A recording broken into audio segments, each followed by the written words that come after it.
to the Past Play Gaming Podcast. This is a reflection on every video game story ever. My name is Matthew. And I'm Ben. And today, Ben, we are talking about one of the older games we've reviewed. Not the oldest. Is it not? It's Shadow Resident Evil. Oh, that's right. Yeah, I didn't even think about that. But yeah, Ratchet and Ratchet and Clank. Yay. This is on the PlayStation 2. This isn't the PS4 remake. We'll probably talk about that a good bit, though. Yeah, in terms of, like, games, this is the oldest game we've played, technically, because I busted out the PS2 for this. Yes. You know, we played Resident Evil on the Xbox One. And to be fair, the Resident Evil we played was actually also 2002, yeah, I think. So yeah, there's, I guess Halo's also. When was Halo? Oh yeah, Halo's like 2001 or something, isn't it? Hey, well, this is one of the older games, but we busted out the PlayStation 2, so it's an old one. This feels like the oldest game to me because this is like one of the first games I ever played. This would have been probably about the third game I owned on PlayStation behind, I think, V8 Supercars and then The Incredibles, I think.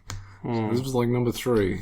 Yeah, I can't place mine like exactly in terms of like, I know I didn't get it straight away when I got the PlayStation, but it's like, I knew I liked gaming, but this was the first game that I actually loved the game.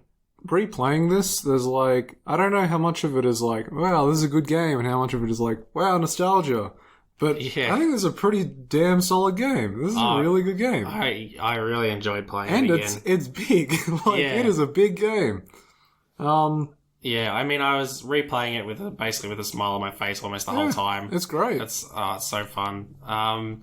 There are a few issues with it, but I'm probably still going to give it a 10 out of 10. What is your biggest issue? I have a definitive biggest issue. I hate the camera.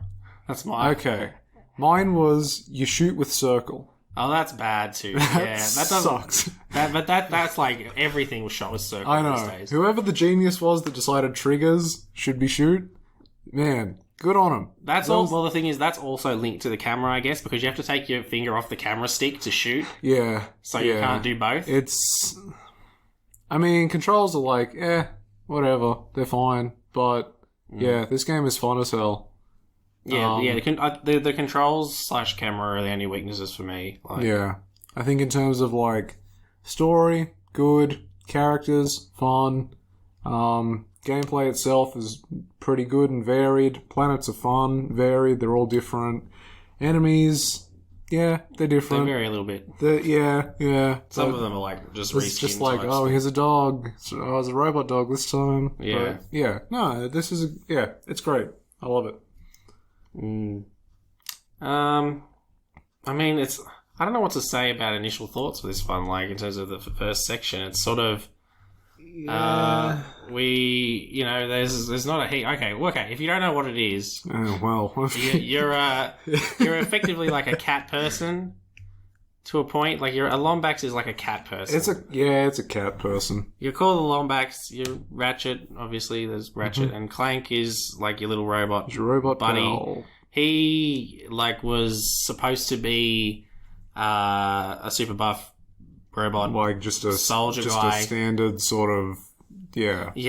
I think the idea was he was supposed to be, big, strong, and stupid, and he ended up being small, weak, but intelligent. And so he was like at the start you see him like going through the machine, and he like gets flagged as like, it says malfunction or something. Yeah, so he gets flagged as like a failed robot, and then he escapes and joins you, and like because he was created by the evil guy Chairman Drek, so he escapes and sort of he recruits you to take down Drek. Well, initially he recruits you to find Captain Quark, but because Captain Quark will take down Drek. Yeah, but things happen and that moves on. So that's the basic layout, and then you basically head through, I think there's like 18 different planets or something. 18 sounds about right, yeah. Some of them, technically, they're not all different planets. Like, some of them are like orbit of this planet and then the actual planet. But, yeah, you head through all these areas. You start with one weapon and the wrench. You always have the wrench because wrench life. Wrench is good. Wrench like feels strong all the time. Like it hits hard. So you start with that, and then you can buy more guns and weapons as you go, which is sort of the evolution that they did from, say, Spyro, which is what they did before this. Yeah. Which is, you've got sort of a bit of a progression of your character. Like, it's not just getting new skills. There's so much progression in this. Like, you always are collecting new stuff to do different things or to get new guns. I think the like biggest appeal of this game is the guns, arguably. Like, we've talked about stuff in Halo where like, oh, each gun serves a purpose, each gun's different. This game is like the definition of each gun is different, each gun has a different purpose. Yeah, so there's like, I think 30-something guns in there. 30, yeah. And yeah, they all do something completely different to each other, basically. Mm-hmm. You've got your basic ones like, blaster gun, rocket launcher, flamethrower. Then you've got, ones that turn people into chickens. Yeah. You've got guns that you can spawn minions. Yeah, the Glove of Doom is the best weapon. It's so useful. You literally just throw out a ball and a bunch of little minion dudes come out of it and they just run and kill everyone, basically, for you. It's great. You've got like it's called the suck cannon, where you suck in small enemies and then shoot them out. Yeah, there's so many. Is the decoy in this one? Yes, I think I actually didn't buy the decoy. No one cares about it. The decoy sucks, dude. Like, I mean, I think the decoy conceptually is good. I assume it just overrides all targeting, and they all target the decoy. I think until they get it. I don't know, but you don't have enough slots for it. Like, I'm not a huge fan of the whole quick select thing either. Really, like, I get it, but because there's no other way to do it when you have 30 guns, I guess. But yeah, there's no easier way to change weapons. You've got you can choose 8 things. Problem is that I hate pausing, so I have to put all my other gadgets on there, not guns. So I end up with only 4 guns because I put the swing shot, the hydro displacer, the trespasser, and there is another one. I did have 4 on at one point. I can't remember what it is. Oh, I had the holo guys on there once I got it. Yeah, so you're basically collecting guns, and you buy them off the vendor with bolts. Almost every gun you have to buy, I believe. Yeah. The gadgets you find, and then that's a typical, platforming thing where you get a gadget and then suddenly you can go do this other area and you can use it in the next area. There's heaps of sort of mini characters and side characters that you talk to on the way and give you little quests and Some things. of them are fleshed out in the later games. Well, fleshed out. They come back. Yeah. But yeah, there's a lot of... Every character in this game is fun. Yeah, it's very irreverent, the style. Yeah. And I think that's... Like, playing the remake, this game does it so much better. Like, people feel fun... And it was tied into the movie, I guess. The problem with the remake is that they had to use the movie's cutscenes because they were basically just... Well, it also made it easy for them to develop, but they've taken cutscenes from the movie, and the movie's trying to be from memory. I did play that 2 or 3 years ago. It was a while ago now. Yeah, the remake, Captain Quark's really sad all the time, and I know that in the remake, Chairman Drek is just a front for Dr. Nefarious doesn't Dr. Nefarious doesn't rock up to number 3 in this game. Yeah, I was thinking, I remember the boss battle from the new one, where it's there's these floating platforms in a circle around a big mech, and I thought that was just Drek, but no, it's Dr. Nefarious kills Drek right at the end or something, and then becomes the new villain for Dr. no Nefarious reason. doesn't rock up till number 3 in the mainline games. Yeah. So they changed a fair bit of it, but I really enjoyed the remake. That was good, yeah. But I think playing this one, I'm ooh, oh yeah, could have been better. Yeah, you could have just remastered this and fixed the controls a bit, and you'd probably be set. I don't know what else to say really about it. For the initial I think this is going to be a pretty positive. This is going to be a positive episode and probably a quick episode, I'd say, but. Well, we say that about every... We say that every episode. Oh, okay, the music. Oh, yes. Music and sound effects are, holy... Oh, my God, dude. You need to put, I know, alright? The very first one on Velden, the very, very best one is the Metropolis one. Yep. I crave that Metropolis theme. You need, just every theme, all, even stuff like the menu, selecting stuff in the menu, bleep, bleep, bleep, oh, my God. Everything. I think I might just, after we finish recording, I'll just delete this and I'll just completely transcribe every Ratchet and Clank song in a row and just play that as the episode. That's all you need. The music's great. It's so fun. I actually think it falls off a little bit in the later levels. Sorry, at the very start, all the music's very upbeat and super fun. And I wish it would stay like that, but it does get a bit eventually darker. I'm thinking like that electric sort of planet is like, I know what it sounds like, but I could never even begin to replicate it. When I was looking through the songs, all my favourites were right in the first half. Yeah. And then they sort of get a bit sadder. Not necessarily sad, like they're still very techno-y. Yeah. They have a techno-y palette, but they are sadder songs and a bit slower. But the upbeat ones, like on the first Velden, Metropolis, the Gadgetron one at the end's pretty decent when you're at the Gadgetron HQ. Blackwater, they're all so good. Yeah. I will be playing some music through this. Yeah, definitely, there'll be music. Some of the greatest hits of the music. There's a couple of lines too. You can throw in some lines, scatter some lines through the episode too. This game is funny. This game is funny. Well, I mean, there's going to be a lot of cutscene stuff in this. The one thing I will say, Ratchet's kind of an asshole in this game. Yeah, Ratchet's a bit of a dick. He is. I mean, it's character development, like. I know, but he's like, up until, are we doing spoilers? Not really. Okay, you get there, Quark does his thing. It's like, he's saying his thing. Up until 90% through, he's got negative goals, like, and then right at the very end, really not even because he decides to be good, but because of the plot, he is forced to do the right thing. Really, at the end. And even then, like after that bit's done, he's a bit of a dick for a little. It's like literally the last cutscene. Like we'll get into that, but then he's like, anyway, we'll get there. But yeah, Ratchet's a dick. Clank's laugh might carry this entire game. Like, can we put that in? All right, I'll put it in like now. I'll find it. I don't know. I love this game. Yeah, it's great. This is like, even though it has flaws, I'm spoilers going to probably give this 10 out of 10. Like. Yeah. I haven't given anything 10 out of 10, but like I can't bring myself to not give this 10 out of 10. Just thinking ahead, the only thing I can think that would drag it down is just circle shoot, camera. Yeah. Camera, I found that I should talk about this in the early section. So there's a lock on, but there is? Yeah. So So my problem with the lock on is that 90% of the time, you're facing swarms of enemies and groups of enemies, which means the lock-on's completely pointless. And so, there's a few times where you do need the lock-on, especially at the end when there's those flying guys, that it's impossible to actually target them properly.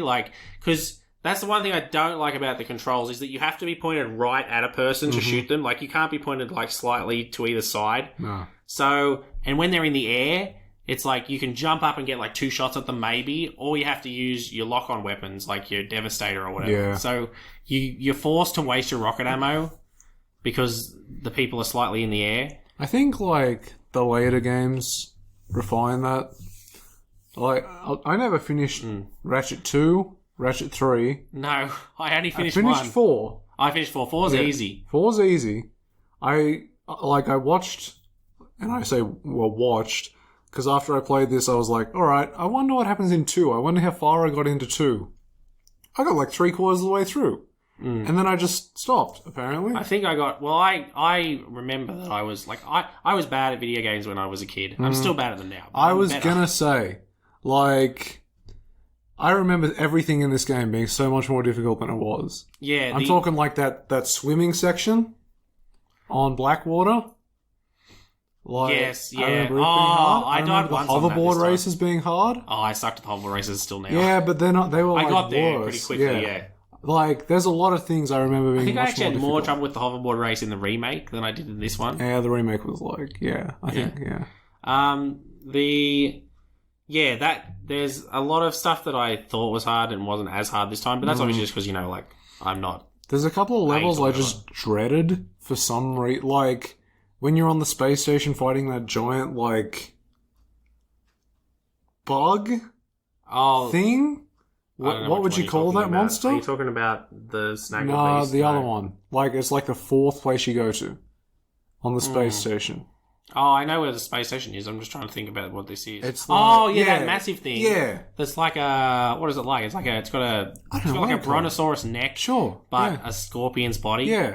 I remember, like, dreading that. I was like, nah, I don't want to do that. I just threw all my other Doom down. Yeah. So... Yeah, he is quite difficult because he seems to run like as fast as you, so you don't have any time to turn and shoot. Because as I said, you can't like shoot behind you. You have to shoot someone. You have to run at them. Mm-hmm. So if he's chasing you fast, you can't run at him to shoot him. So you never actually can turn yourself. Yeah. I mean, the lock on probably would have helped there. So that's the thing. The thing is, as I said, there's the very few times you need the lock on, which is the boss fights. You've forgotten it exists because you don't need it for 90% of the game. Is strafing a thing? Strafing's a thing, isn't it? I don't remember. If you're locked on, I assume. Like, I remember like locking onto people and then like doing the side flips constantly, but I never did that in this because I forgot that you could lock on. And I was like, why is side flips not good anymore? This has kind of like inspired me to do 2 and 3 because I remember like really enjoying 3 and then I got stuck at one point and I came back to it like ages later and for some reason I was playing with inverted controls or something. And I was like, nah, I hate this. Oh, that was actually another weird thing about the camera. I thought when I first started, the camera for me was counterintuitive. Like, it was... So, like, if you push right, the camera would move right rather than it would move so that your camera would turn right. You know what I mean? Yeah. And then I'm not sure... I can't remember if I changed it or not. Because then after a few sessions, I just got used to it. Yeah. And I was just doing it right. Yeah, but no, I got stuck on 2 and 3, so I never finished them. I finished this one like with a lot of time put in. I finished this one. Yeah. I remember Dad was playing them as well because you know they're just so good. He finished all 3, obviously. Yeah. And then I never owned Gladiator, which if you're in the US was called Deadlocked in the US. That's right. Yeah. I never owned Gladiator, but I borrowed it off someone and finished it in like a week. Yeah, it's easy. So it's easy. And yeah. It's different. It's a departure, but it's still fun. Yeah, I quite like it. I like the commentary that they have. Yeah, but it absolutely feels like a different game. Yeah, it's not really a Ratchet game. Yeah. I mean... It's not really a Ratchet and Clank game because it's just Ratchet Gladiator, yeah. Clank's sort of a side character. Yeah, that's right. You don't really travel from place to place. It's more like, it plays more like a Crash where you've got like a hub world and then you warp to different arenas. Actually, that's a good point.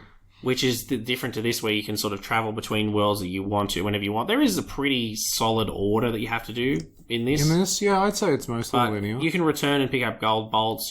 There are sometimes choices between which planet you want to go to. Yeah, but it mostly all converges. Like it's pretty linear. Yeah. You only really only ever get one planet ahead, and then you realize that you can't progress until you go back to the previous one. You need the Magna Boots or something. Yeah, exactly. All right, I think that's about all I've got to say in early thoughts. I can't think of like a rating system, so I'm going to be thinking about that the whole game, the whole time. There's like 21. No, there's more than that. Gold bolts. I have an idea. I remember you said last episode you don't do collectibles every round. I have an idea, maybe. Okay, we'll get there. Yeah, so I'm probably going to be playing some jam and music during this break, so get ready for that. Some of the best tunes out there in the gaming universe. So, thanks for tuning in to this episode. We'll talk to you again after this break about history.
Hello and welcome back to the Fast Play Gaming Podcast. We are talking about Ratchet and Clank, the 2002 one, the original one, PlayStation 2 one.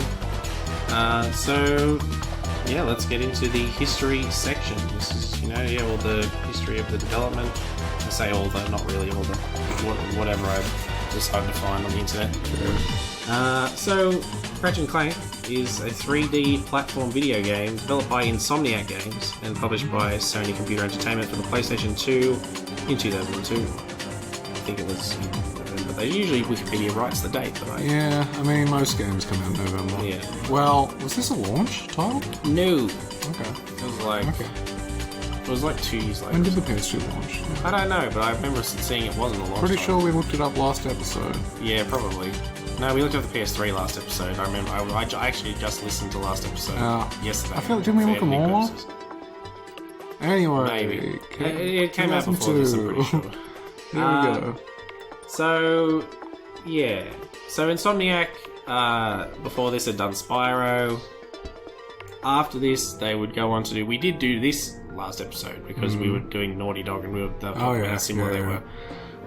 They would go on to do, I think, Sunset Overdrive, which is weird that they did Sunset Overdrive because that was for Xbox only, when everything else they've done has been for PlayStation. Now that I think about it, Sunset Overdrive, you could skin it and it'd be a Ratchet and Clank game. Yeah, you got those grind It rails. feels very similar. Yeah. Lots of different weapons. Yeah.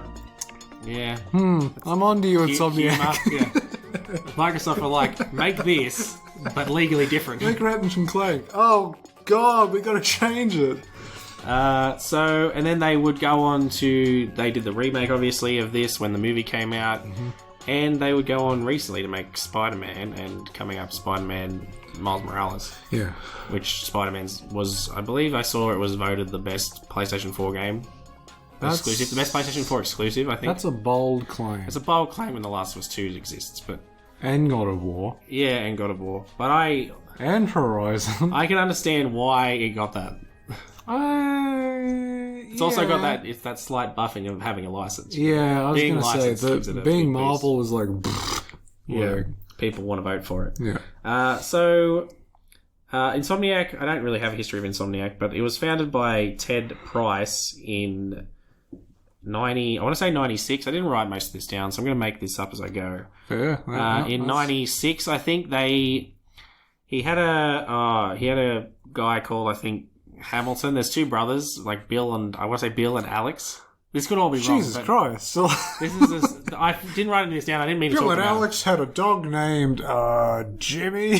They were called Hamilton. I think Bill was the first one to sign on, and then they made this game called Disruption for Sony. No, I haven't heard of it. Yeah, that was the point. So it was actually really good, apparently. It was critically good, but they were annoyed that Sony didn't market it, so no one knew about it, and therefore no one played it. And then they were sort of getting a bit irritated with Sony, but then they ended up, thinking up Spyro, because I think Disruption was a first-person shooter. Oh, okay. So they went to the platformer, they went for, Spyro, came up with Spyro, and obviously that became a trilogy of great games. And then that led them to late 2000 when they had released Spyro 3 and they wanted to change it up. So they were trying to think what their new thing was going to be. So they codenamed the game I-5, which was Insomniac 5, because they made 4 games before this. Yeah. And the game that they came up with was affectionately known as Girl with Stick. You were a girl, you had a stick, you hit people with the stick. The stick had magic powers or something. It was like a staff. It was Mayan-inspired. This was the game that they had. That they were coming up with. I'm glad we didn't get it. That's for sure. So they worked on this for like a few months. And then they decided that they didn't like the character. They didn't think they could make her look... They didn't like girl. Yeah, they didn't like girl. They didn't think they could make her look interesting while also not looking stupid. You know what I mean? Like, they said, she either looked like she was some crazy person or she was just really boring. To be fair, yeah, on the PS2. Yeah. I mean, Jack chose crazy person for Jack and Daxter.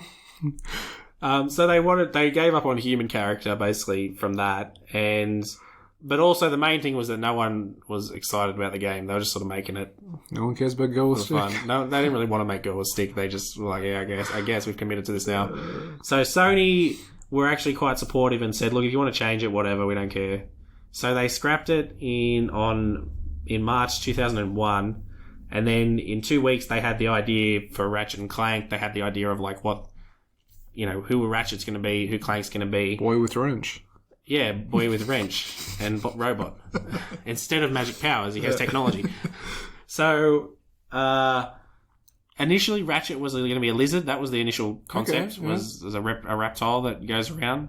So, like, what's the name of that guy? The gecko. Oh, Gex. Yeah, basically they were making Gex, I guess. Was Gex before this? I don't even know. Probably.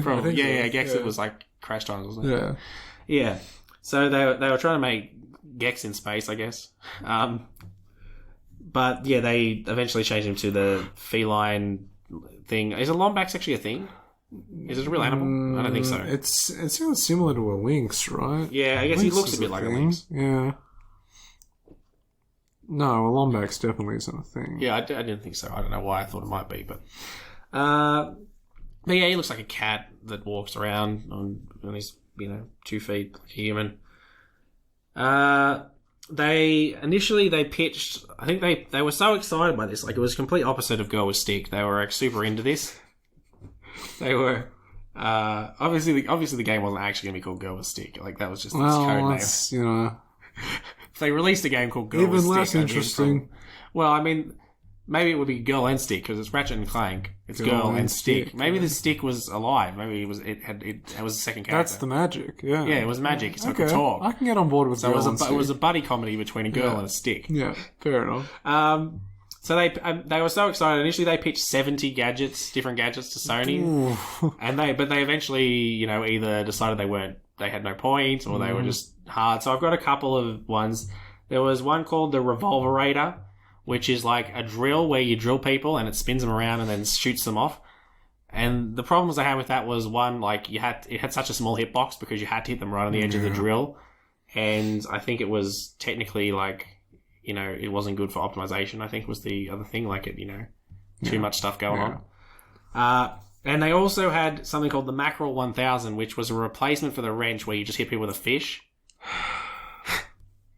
I'm not sure what they ended up deciding that had no point. So yeah, no. Because you never get another melee. Well, actually, that's not true. You can get the Walloper, but technically your square is always the wrench. Yeah. You can there's only the Walloper, I think, that is another melee weapon, but it's activates on your shooting button. Yeah, and it's just like is it Ratchet 2 or Ratchet 3? You get the Fire Whip.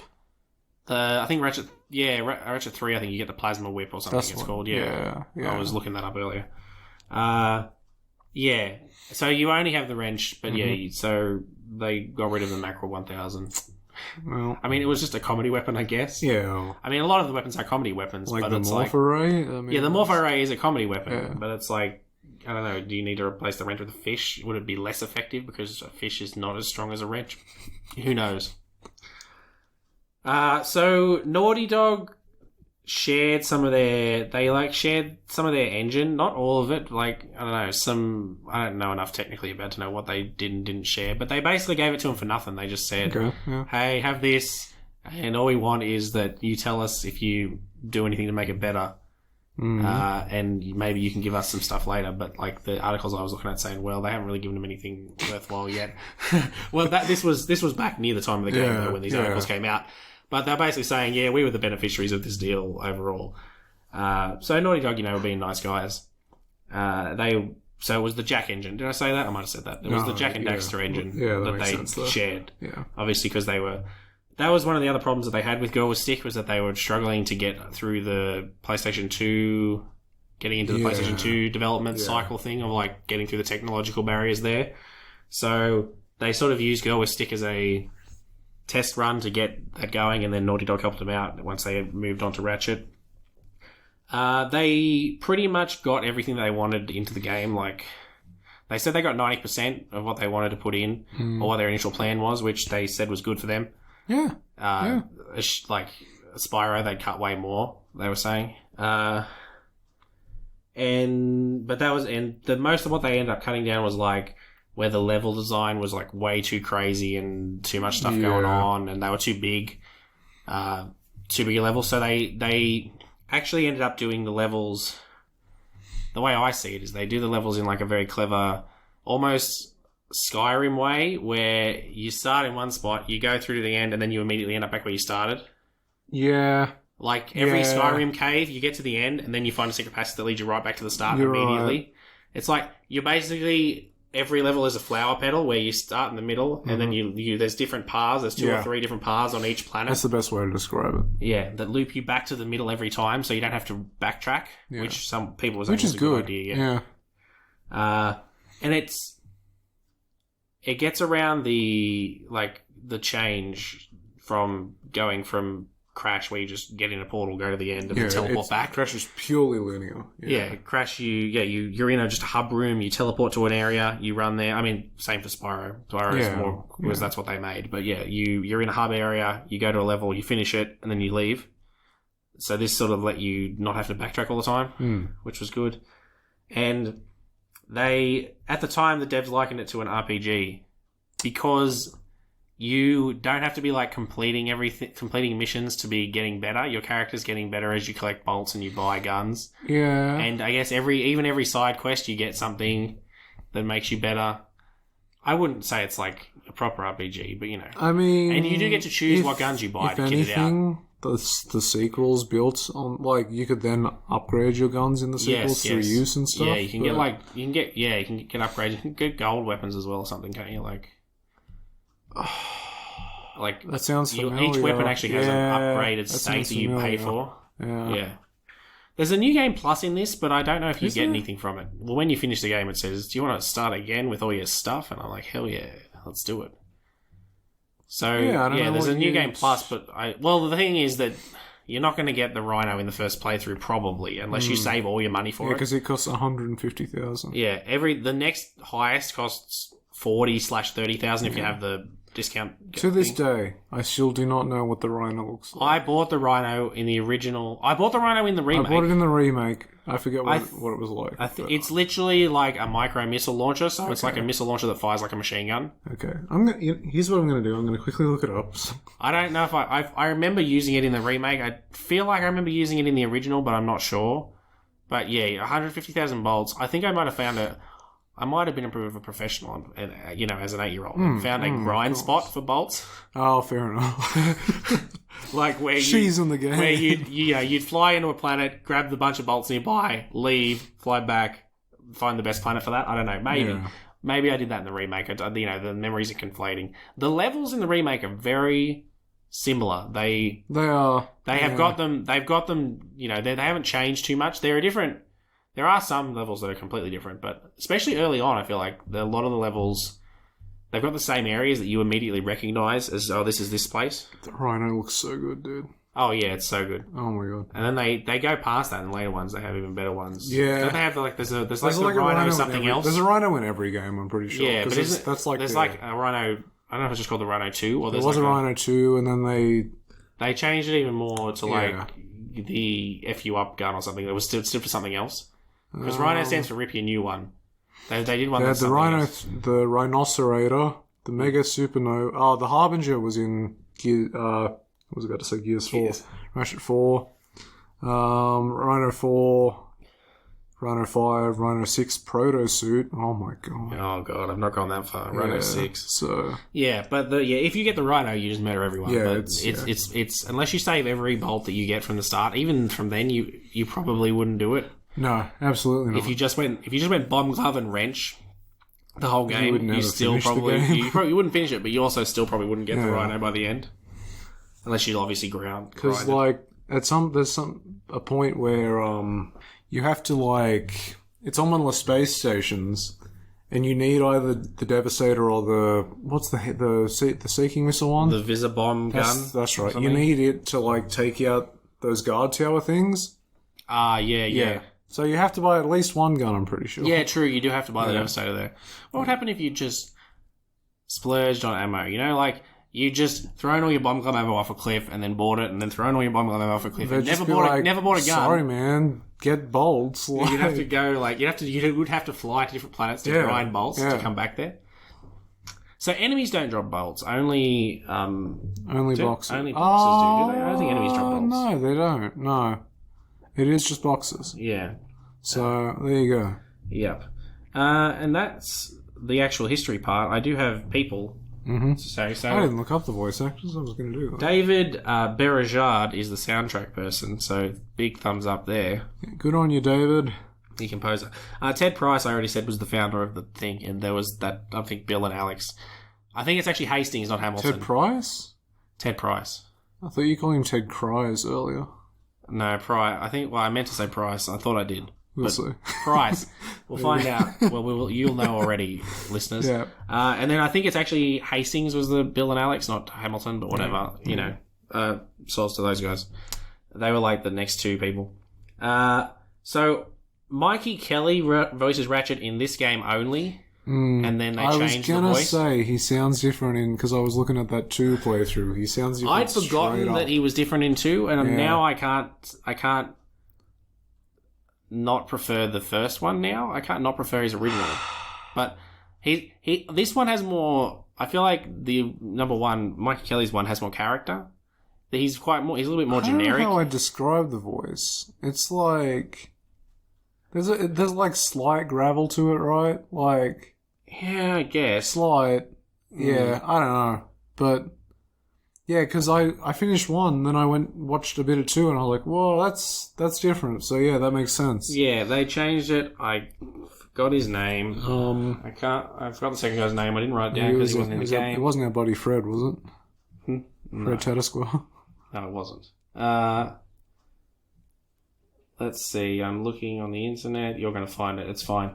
So Mikey Kelly, he gets replaced by someone with 3 names, I think, maybe. I don't know. D. Bradley Baker. I don't think so. Maybe.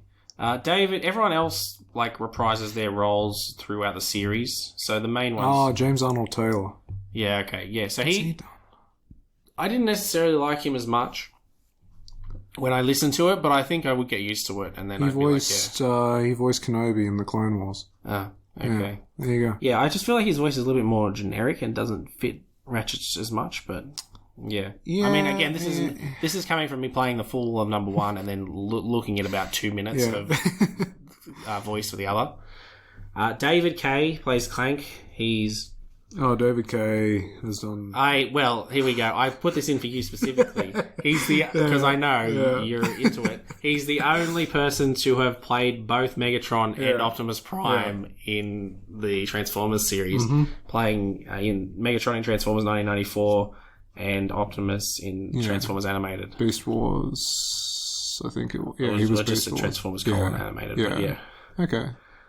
Jim Ward is Quark. Kevin Michael Richardson is Drek. They're the main 4. Oh, I was trying to think who it was. Kevin Michael Richardson. What has he done? I didn't find anything. He's done stuff that great. At least I know. I thought I knew the name, but I didn't recognize any of his IMDb stuff. I'll tell you what, I'm pretty sure he's done some more Transformers stuff. I think he voiced some. Everyone's done Transformers. Everyone that has done video games has done Transformers animated. Yeah, he voiced Bulkhead in one of them. What else has he done? He's done Simpsons stuff. Yeah, nothing like... Yeah, I didn't see anything I know him big, just from and then they're the main 4 characters. They get 80% of the dialogue. I know that. And then the only other person that I noticed was Neil Flynn, who does extra voices. He does the Gadgetron guy, which I think is like the reptile dude that's there. Yeah. Is that... Hey, buy something, kid. Is that like a leftover asset from when he was going to be Lizard Man? Because it's possible. That guy doesn't do anything. No, he's just there. when you're on the Gadgetron vendor, there's just a dude in a box, and he's like, "Hey, maybe you should buy something." Yeah. Can we put some voice clips of him in? Yeah, sure. Why Bingo. not? That's going to make it hard. I don't know if I don't know, because it's hard to record PS2, so I'm stealing YouTube clips of the cutscenes. So if it's not on YouTube, it'll be there. Yeah. Hi there, Fuzzball. I got some great bargains for you today. And he also does the water worker. He does Skid McMarks, and you'll know him as the dad from the middle, or more importantly, as the janitor from Scrubs. Okay. Yeah, okay. And Scrubs had already started when this came out. Really? Yeah, Scrubs started in 2001. Seriously? Yeah. God, that's a long time. Yeah. I'm pretty sure that's what I saw. But I mean, I've watched Scrubs. He's he's good in Scrubs. So he just does guest voices in this. But so that was the only other one that jumped out to me. He sort of actually is the biggest name of all the ones that are in it. I haven't I still don't know the purpose of Lizard Man, but 2nd of October 2001. Christ. First episode. Yeah, I don't know what the point of that. So, but he does the water worker is like the plumber guy. The plumber, yeah. Skid and Marks, obviously. He does like a few others. Those are the ones that I knew who they were. Yeah. And you can sort of hear him in a couple of those people. Yeah. So there you go. That's the voice actors. That's all the peoples. That's the history section. Excellent. Completed. So, yeah, this is the end of that section. So we're going to be going into the spoilers after this break. So, yeah. See you then. Yeah, see you then.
Podcast.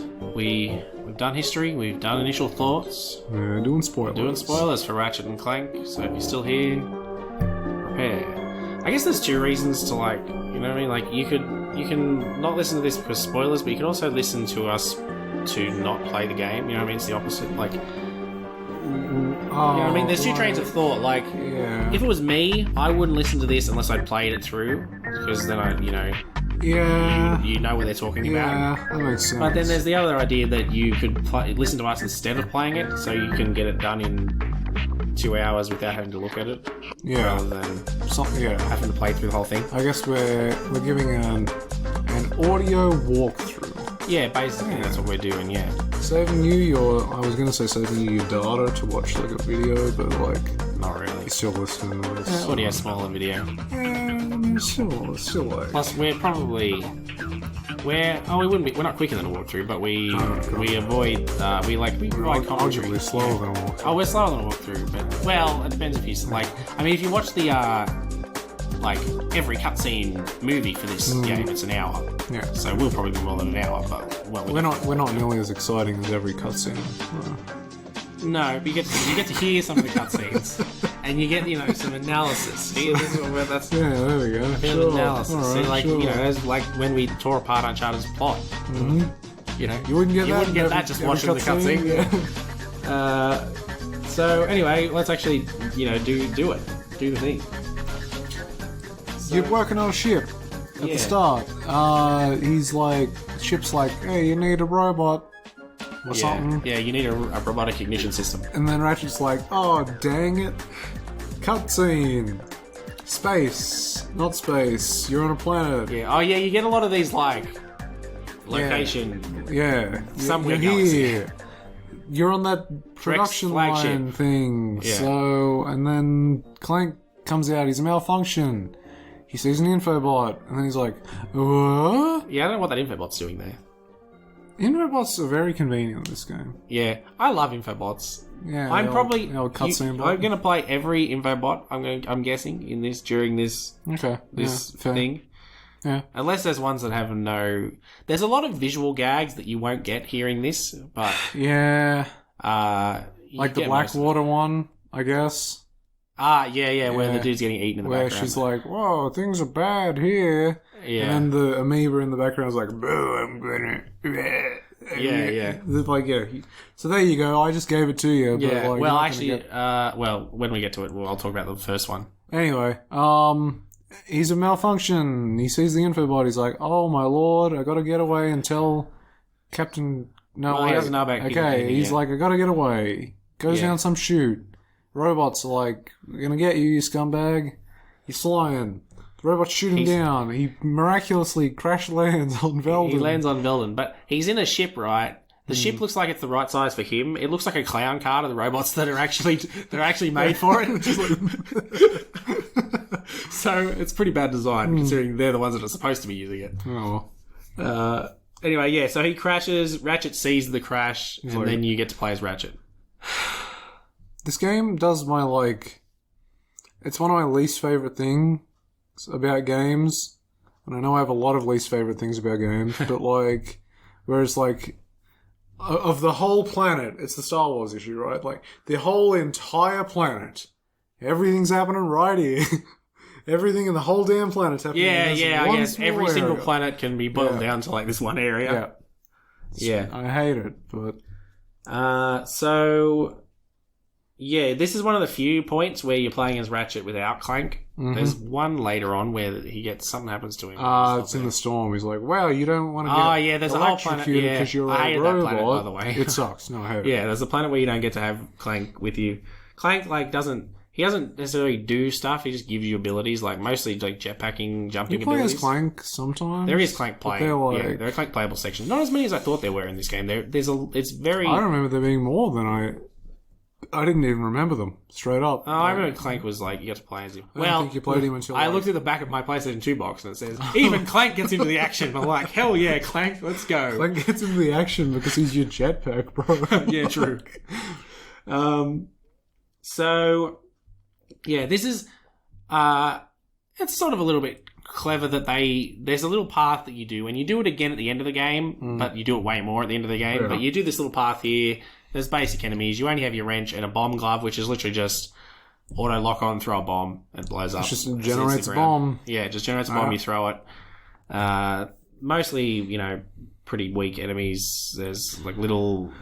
There's electric... Are they the electric shooting bots here? There's electric bots that electric the ground right in front of them. Yeah, sure. Which they sort of level up later on where they get crazy electric powers. And then there's frog boys. Yeah. But yeah... See, I think this will be a pretty quick walkthrough, because what are we going to talk about? We're not going to talk about the intricacies of... Oh, remember when you had to jump that one cliff? What? Yeah, that was... Hell yeah, I do. Mm-hmm. That was the greatest part of the whole game. So yeah, you walk, you punch some guys with your wrench, and then you...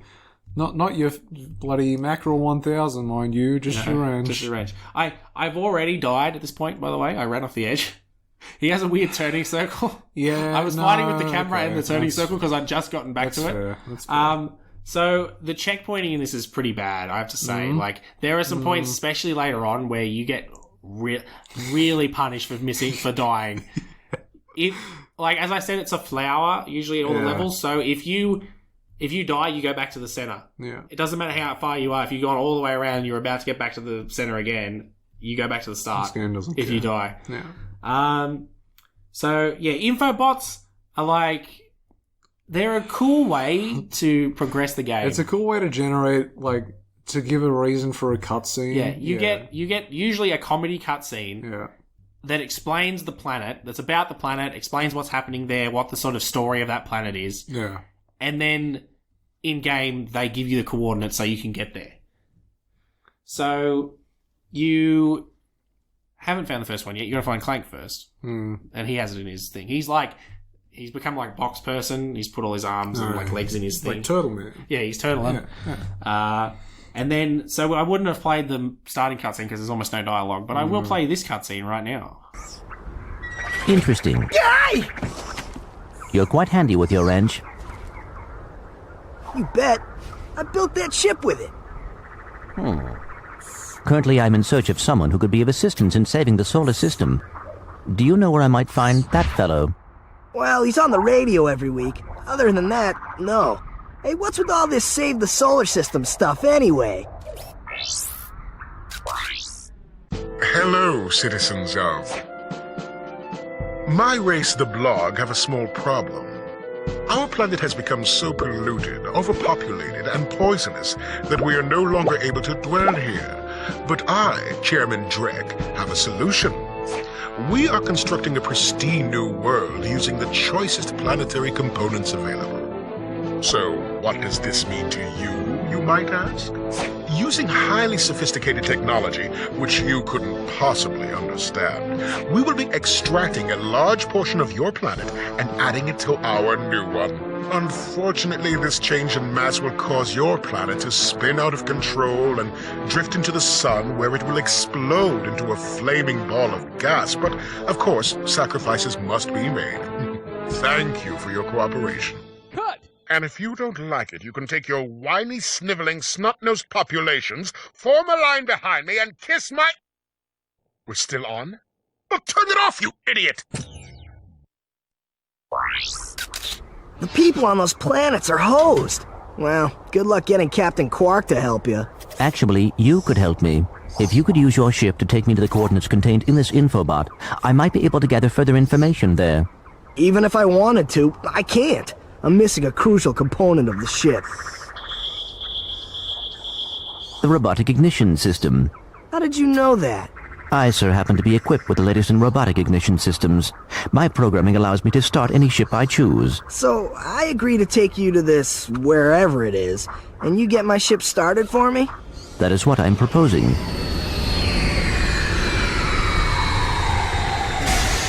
Deal. So this is where Clank, you have a picture of Captain Quark on your wall. So Clank's like, this guy looks heroic. Let's get him, because it's like Clank. It's like a Quark with his like finger up, like, haha, I am a hero. Captain Quark is the biggest wank in this game. He's such like he's. I love Quark so much. He's my PlayStation avatar picture. Oh, Quark's my favorite character. He's like just he's got the most ridiculous proportions too. Like his shot, Oh, he's he's he's like like he's straight an out of inverted Gears of War, triangle. dude. He's an inverted triangle. He's got tiny legs and a really tiny waist, and then just absolutely massive shoulders. he's ridiculous. He wears the classic like little space antenna on his head, thing, on his yeah. head of his suit. Because like, I feel.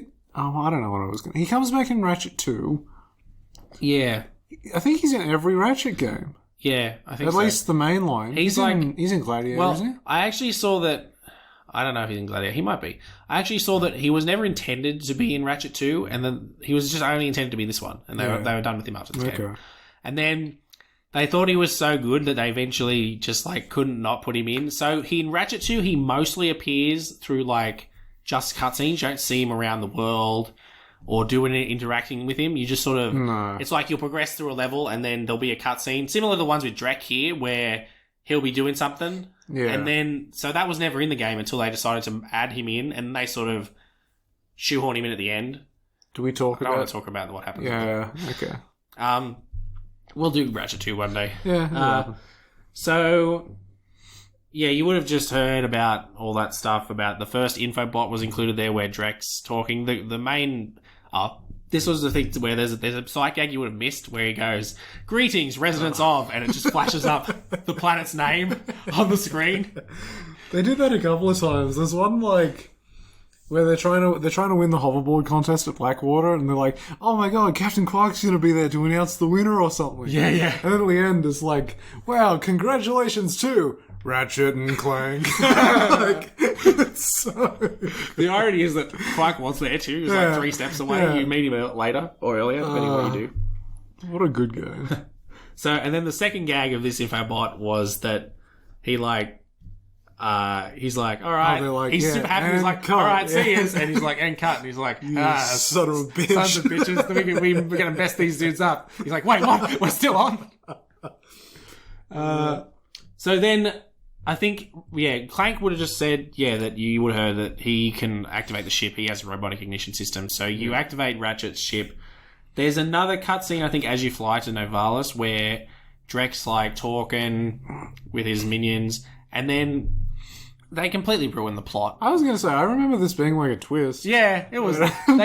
They completely ruined the plot because in the background, like in the foreground sort of thing, as he's talking, he's like, "All right, go deal with this thing," and you see a massive dude with massive shoulders with the shadow of a silhouette of a massive dude with massive shoulders with with an antenna, Captain Quark's exact body type, backing out of frame like meekly. It's like, well, Captain Quark's obviously working for Drek. I just remember it being like a huge shock when I played it. I feel like maybe I missed this when I played it the first time. I feel like it could have been so good. They just need to not put this in, and then it would be a twist. Like, Captain Quark's obviously a dick. Yeah. But it doesn't mean he's evil. You don't know how much of a dick he is. Yeah, you don't know he's evil. You just know he's like a bit full of himself, and he's like he's the galactic hero person that everyone thinks he's cool. Yeah, but he's like a playing into that. He's now sort of started to fall off, but he plays into that where he's trying to do media and stuff. He cares more about media than actually about saving people. Well, I mean.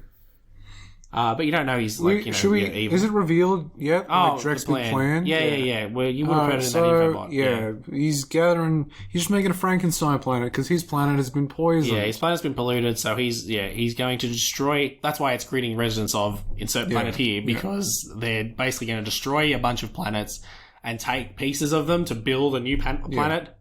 Where'd they get a core from? I don't know.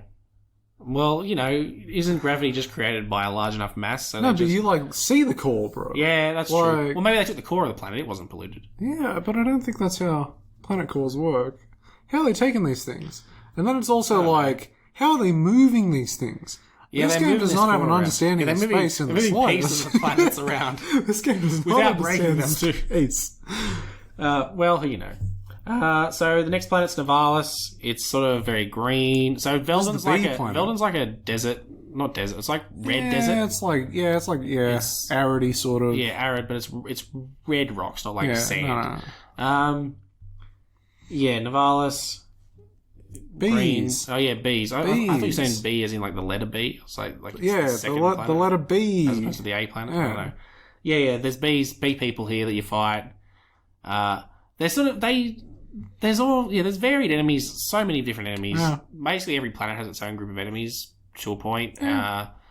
There's weird stuff that happens, like, the bridge blows up in this part for of something, I think. It depends there's 3 different paths in this area, so it's like, which one do you want to talk about? Yeah, I mean, okay, path 1, you go up. I think this is the one everyone goes to first, maybe. No, I went down first, but you can go up the plumber path first, yeah. You go to plumber, he's like, hey, I'm the plumber, I'm using info bot. He doesn't sound like that at all. No. But, your place I'm going to play that cutscene because he gives you an info bot. And then you guys will see how, accurate that was. Yeah. Shouldn't you be on one of them escape transports? Escape transports? Newsflash, giant robots attacking! The escape transports are taking all the rich folks off this god-darn planet. So why aren't you on one? Socioeconomic disparity. What? He hasn't got enough bolts. Working people have to wait for Captain Quark to save us. Well, got anything worth a lot of bolts? I got this thing. Shows 2 weirdos ditching their ship. It's got coordinates to a desert planet, too. An infobot. Ratchet, we could use that. Mayday, mayday! This is the solar ship Radical. We seem to be under attack from the planet's surface. Relax, kid. It looks like some sort of fireworks display. Probably in your honor. Whoa! That was close! Ah! Pipe down, I can't concentrate. Oh, we've been hit! An unexpected detour. When we land, I'll see if I can scare up an exhibition for you. We're not gonna live that long! Kid, let's M-screen! Eject! Eject! But anyway, you get the info bot. Where does it send you? Is it? That's for Iridia, the first skid. Okay, yeah.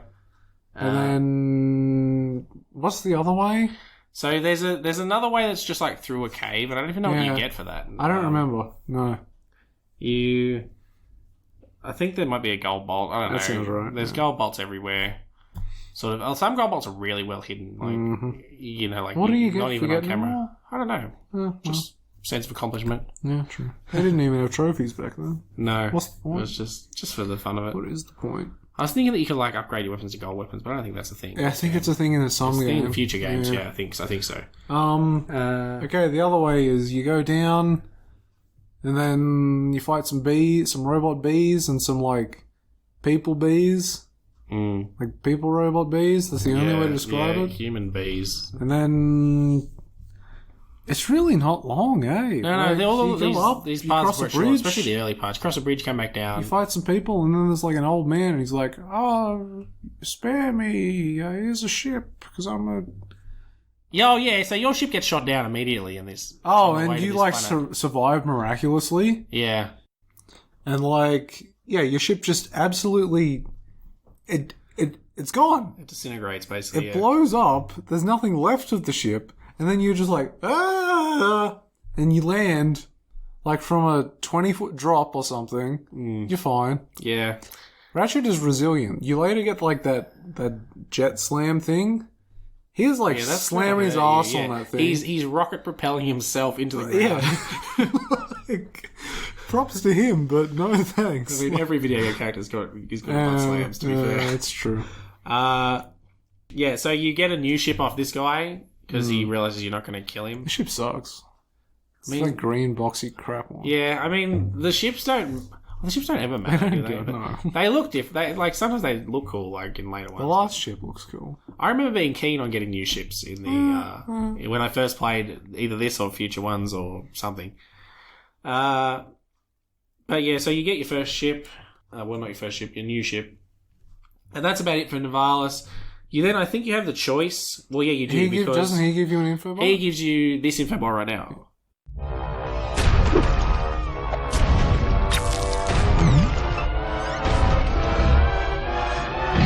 Has this ever happened to you? Hi, I'm Captain Quark, and believe me, there's nothing worse than staring down a Blargian snagglebeast from the inside and knowing your equipment isn't functioning properly. That's why I come to Al's Robo Shack for all my electronic needs. Al has been the exclusive repair shop for my super electro gadgets since I was knee-high to a sand mouse. If Al can't fix it, it's not broke. Right, Al? You said it, pal! So if you're fighting crime, or just fighting grime, come to Al's Robo Shack in Metropolis for all your robotic repairs. Al's Robo Shack, it's Quarktastic!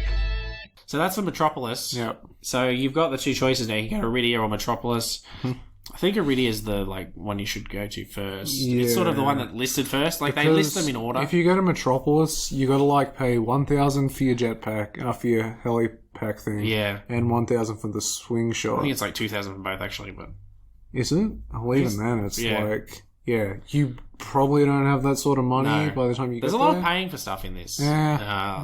Almost all the time they're like, haha, pay for this upgrade that you must have. Yeah. People are like, oh, if you want this, you should just give me this money. It's like, no, can't you just give it to me? Yeah. I did all this. I got here. I did all this jumping. I saved you, bro. So Iridia, you find you know that Skid McMarx and his agent have crashed. They try and do comedy names. This is the only one that really I mean, you get the comedy. Yeah. I'm sure. Yeah. This is one of the only ones that has like a comedy name in this one, is there? Like sometimes they do comedy names for people, but there's probably some. There's probably someone else we'll come to.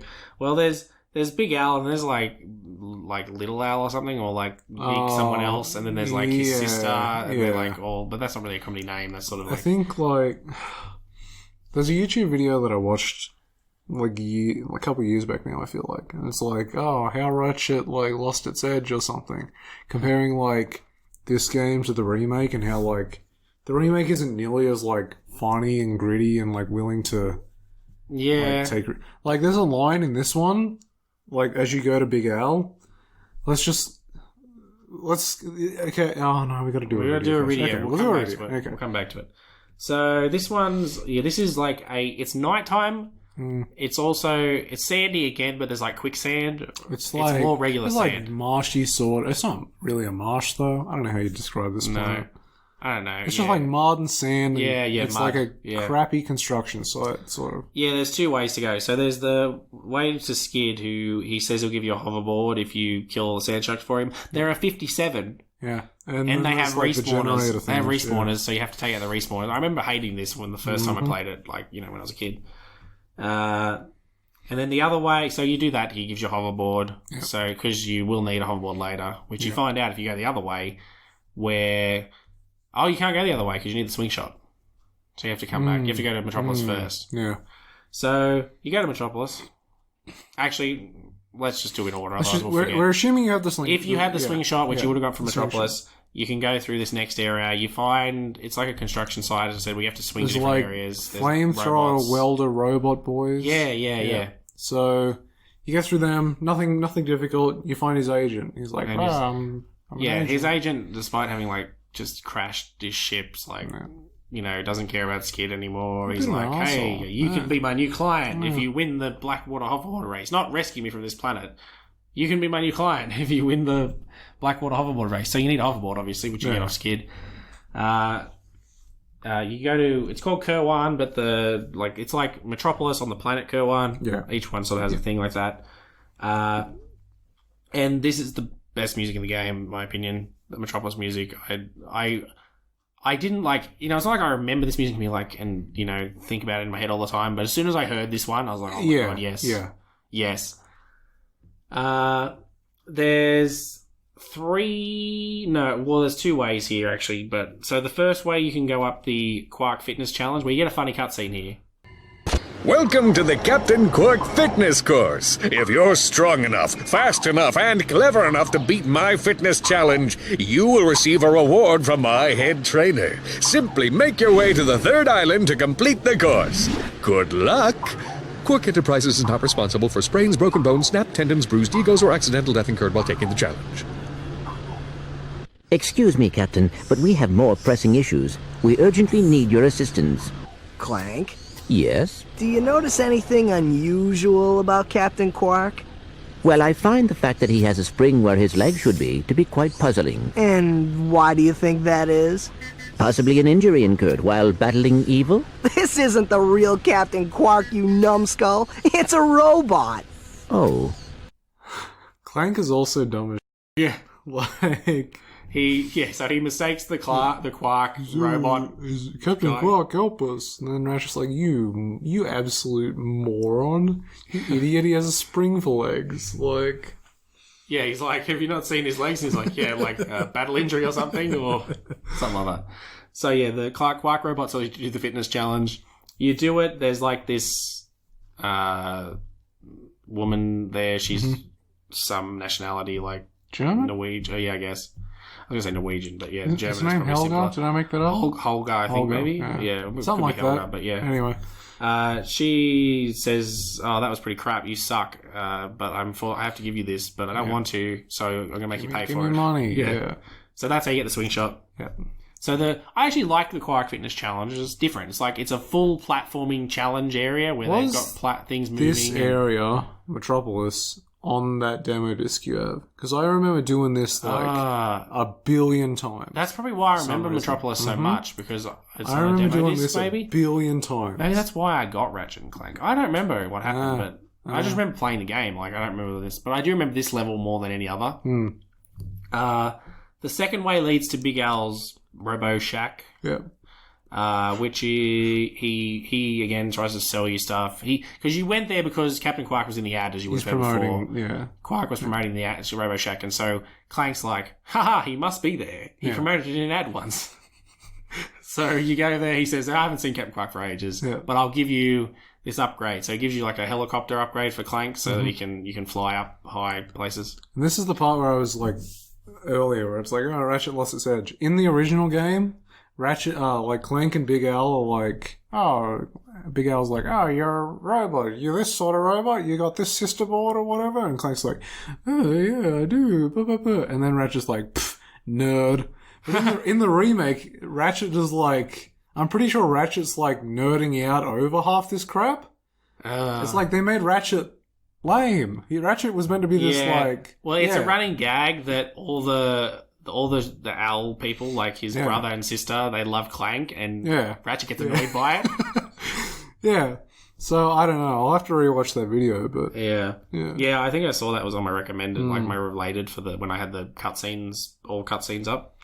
So that's, and then once you do that, that opens the next door once you bought the helipack because you need it to do the next thing. So the helipack allows you to do like vertical jumps. It allows you to do long jumps. I actually love the helipack long jump animation way more than the jetpack. The way he sort of leaps, it's way better. I actually like everything about the helipack more than the jetpack. This has another thing I hate about games where, like, it is a faster mode of getting somewhere than, like, your regular movement.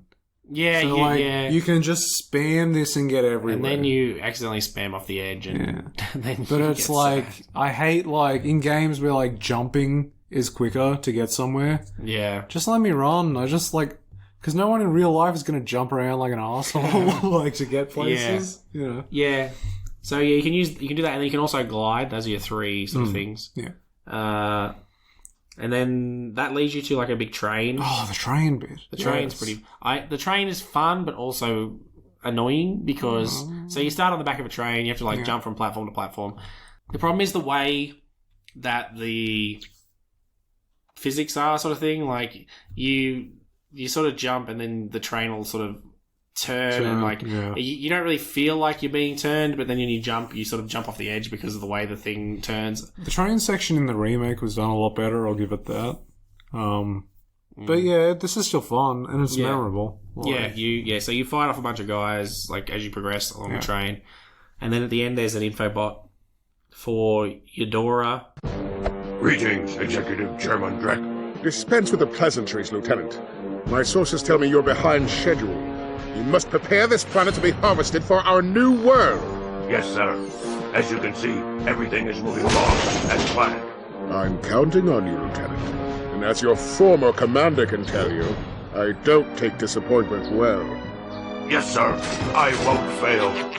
Which is like a wood forest planet. The logging planet. The logging planet, yeah.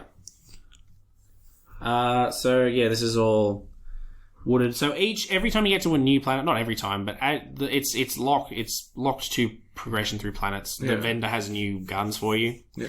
So I think in this one he like has the. Oh, did we talk about you get the trespasser at other place, don't you? Yeah. I think so. Yeah. That was a bit early for the No, you don't, because you have the you need the trespasser here and you don't have it. I'm sure I'll have it on. Because I know you need it for logging planet. Yeah, you need it, but I didn't have it, and I've done the other one, so you must get it at. I think there's two ways to go in construction site. It's like you go up more and you get the trespasser, or you go right and you get to old mate. Oh, maybe, you get the trespasser. No, I feel like no, because I remember she always says you need a trespasser to get through this door. Oh, our Gadgetron scans do not detect a trespasser on this planet. I think it must be on what's the next place? The Blarg station. Yeah, doesn't he get it from doesn't Clank get that when he goes outside? Isn't that what he gets? Because he gets something that gets stuck to him. I know that'd be Magna the boots. No, he doesn't get the Magna boots. Magna boots ages later. He might get the grind boots, but I don't think. No, you buy the grind boots. It's the trespasser, I think. It's not the. When do you get the hydro displacer? You think I would have written all this down, wouldn't I? I don't know. Look, you don't. Anyway, you don't get it on your door. We're on the logging planet. We're on the logging planet. I don't think we need to talk about not every single place you go. Yeah. So let's say you have the trespasser. You got it somewhere. Yeah. That's the main path in this area. You like. There's another comedy bit at the there. So you go up through and you confront this lieutenant guy that was in charge of the logging. Yeah. And like they sort of do a cool camera trick where he's like, haha, I'm going to get you. And you're like, ha, raise your wrench. And he's like, uh-oh, runs away. And then and then like Clank's got like 100 guns out. Because you're like, haha, scared him away. I'm too intimidating. And then they pan over. And Clank's, with 6 missiles coming out of his back. He drops the info bot for you. That's for the Blarg research ship. Mm-hmm. This one's one of the more varied area. Actually, no, it's not. I lied. This area is fun though. It's a fun area. Yeah, this is where you fight that big tentacle thing, scorpion dinosaur that you were saying. Yeah. That's one of the paths. Oh, this is you can go off onto that other Blarg, the derelict Blarg ship, and then there's a prompt that's like, press the big red shiny button. Yeah. And then you push it and it's like, this ship will explode in X seconds. Like, Yeah, so you have to do a run. Yeah, you have to run back out. Yeah. This is where you can get the grind boots off. There's like a scientist guy that's there. He's like, I made these grind boots, but they won't buy them off me or something. Or they're, the ship, they've abandoned the research ship. Something. So you should buy them off me. And then, you'd buy them off him. And then Clank can go outside. There's a bit where, obviously, because Ratchet can't breathe outside, Clank goes and does a mission. Clank has his own... little robot boys? Yeah, Clank has his own thing where he can get robot minions and they'll, fight. You can get them to fight people for him. And then you have to send them through gates to open doors and things. Yeah. That's the main parts on Blarg Station Nebula. So then you go to Blackwater, where you've got two paths, the Meaning Quark path, where you go up to his trailer and he sort of wows you with his charms or whatever. He charms you into he tries to convince you that you could be a hero. It's like, haha, you could be the next galactic savior guy. So I'll probably play that cutscene right now. Captain Quark? What's that? It's Ratchet and Clank, Captain. From the... Oh, yes, I know who you are. You do? Yes, and thank the galaxy you found me. Huh? There's an awful plot being hatched to destroy our planets. Ratchet, he knows. Great. Does that mean we can go hoverboarding now? My friends, we're all in grave danger, and I believe that together we can put a stop to this madness. Together? You mean you want our help? Look, Ratchet, I've been keeping an eye on you. I've never seen anyone with such raw talent. You are a true hero in the making. Really? You mean I could be famous? Oh, absolutely. Oh, here, take this. What makes one man toil in obscurity while another becomes a hero? Is it strength, compassion, determination, or just pure blind luck? Wise men through the ages have struggled with that very question, but Captain Quark knows the secret. That's why he's been able to defeat more despots, rescue more damsels in distress, and save more civilizations than any other hero in the galaxy. Now is your opportunity to see if you've got the stuff heroes are made of. This infobot contains coordinates to Quark's secret base. Can you quickly conquer Quark's killer cannonade of confounded contraptions? Can you quickly just make your way through the defenses to the center of the base. Prove yourself, learn the secret, and earn your place in galactic history. Consult your doctor before attempting any strenuous exercise. Not responsible for death or dismemberment. Your results may vary. Meet me at my headquarters. Hey, Captain Ratchet, what do you think? We won't fail you, sir. We promise. And then he's looking to... so he tricks you into... He gives you the infobot for his... This one of the more, iconic planets, I feel like. Blackwater? Yeah. So you've got the water racy bit off to your left. Then you've got up right, which is... so the water race gets to Quark, yeah. Yeah, and then the other way gets to... The hoverboard race. The hoverboard race, and then you can, link them. Yeah, so when you go to each side, there's a button on each side to open the force field, so you can go through. Once you've done both, you can then travel between them. Somewhere here, on the way to one of these places where you buy the Rhino, they changed it in the remake to make it near Quark's trailer that you buy the Rhino, so you can get there easily without having to go through the whole thing. So that the first way Quark sort of and that the race that was what the race is, as you said. There's a bit where you have to turn on the water and then you run and it chases you, and obviously once you get stuck, you're a really slow swimmer, so it's hard to catch back up and then you'll drown. Yeah, I remember this bit being a lot more difficult. No, I died once on it this time. Yeah, but I really struggled. I remember when I was a kid because the pro strat is absolutely just spam the helicopter leap. Yeah, I didn't use it that much. The thing is, if you use it and you're a little bit aimed wrong, you'll fall in a hole or something. So then the hoverboard race is quite difficult because you're crazy slow unless you have boosts. Yeah. So, and they start off pretty fast. You have to, you do, there's a trick system to do tricks, there's to gain boosts. If you do tricks, you get boosts. If you're this it's kind of rough. There's rings to get boosts, there's all different stuff. But it's hard to win. You need a bit of practice to get the track down. And then, if you hit something, you get overtaken by 3 people, you're in trouble. So winning that gets you the trophy for the agent guy, he gives you some weird thing that I never use. Sonic Summoner? Yeah. I don't know if I've ever noticed a spot where the Sonic Summoner, you use it. I don't think so. I don't think you use it anywhere. There are apparently somewhere in the world little things where if you have the Sonic Summoner helmet on, a little minion will come out and help you. You know what it reminds me of? Gastro from Destroy Humans 2. Oh, yeah. I think I know what you're talking about. Like a little mini guy. Yeah, but the Rhino, 150,000. You'll never have that sort of money. Have we played the Rhino cutscene? We probably played it somewhere. I mean, he's just like... He's like, do you want the Rhino? And he's like, rip you a new one. Ratchet's like, what the hell did you say to me? You. Ratchet takes such great offense to this guy. And then, where did we say we go next? So next up is you gotta go to Quark's base. Oh, I hate this bit. So Quark has it's pretty bad. Quark has a whole planet set up to, like, his idea is to, train like new people. Course, but it's basically just a death trap. Yeah. So you have to, negotiate your way through. You go through, you gotta push a lot of ground buttons, like a lot of timed ground buttons. Oh, yeah. Where you have to, like, get to 3 different buttons in a certain time period, Another time you can use that helipack jump. Yeah. And then you get in to the big fortressy place, and then he's like, oh, thanks, you did it. Well, you two continue to surprise me. Step into the ring of heroes, and I will finally give you what you deserve. Ratchet, this is no time for you to become cautious. We have reached our goal. I don't know. There's something fishy going on here. Listen to your little metal friend, Ratchet. Your destiny is mere steps away. It's just something doesn't seem right. This is it. Quark is going to help us stop Cheb and Drek. Why, thank you, Clank. You've been most helpful.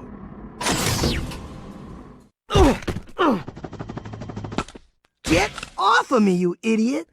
I love it when a plan comes together. What do you mean? What do you think he means, genius? He's not gonna help us. He's gonna kill us. You catch on quick. Although there is one problem with your hypothesis.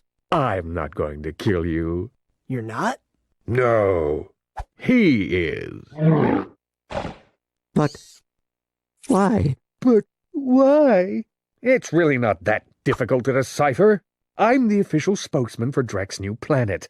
I can't have you two getting in the way of my comeback. This isn't over, Quark. No. But it will be soon. Step on this circle. And Clank's like, oh, sure. And Ratchet's like, I don't know.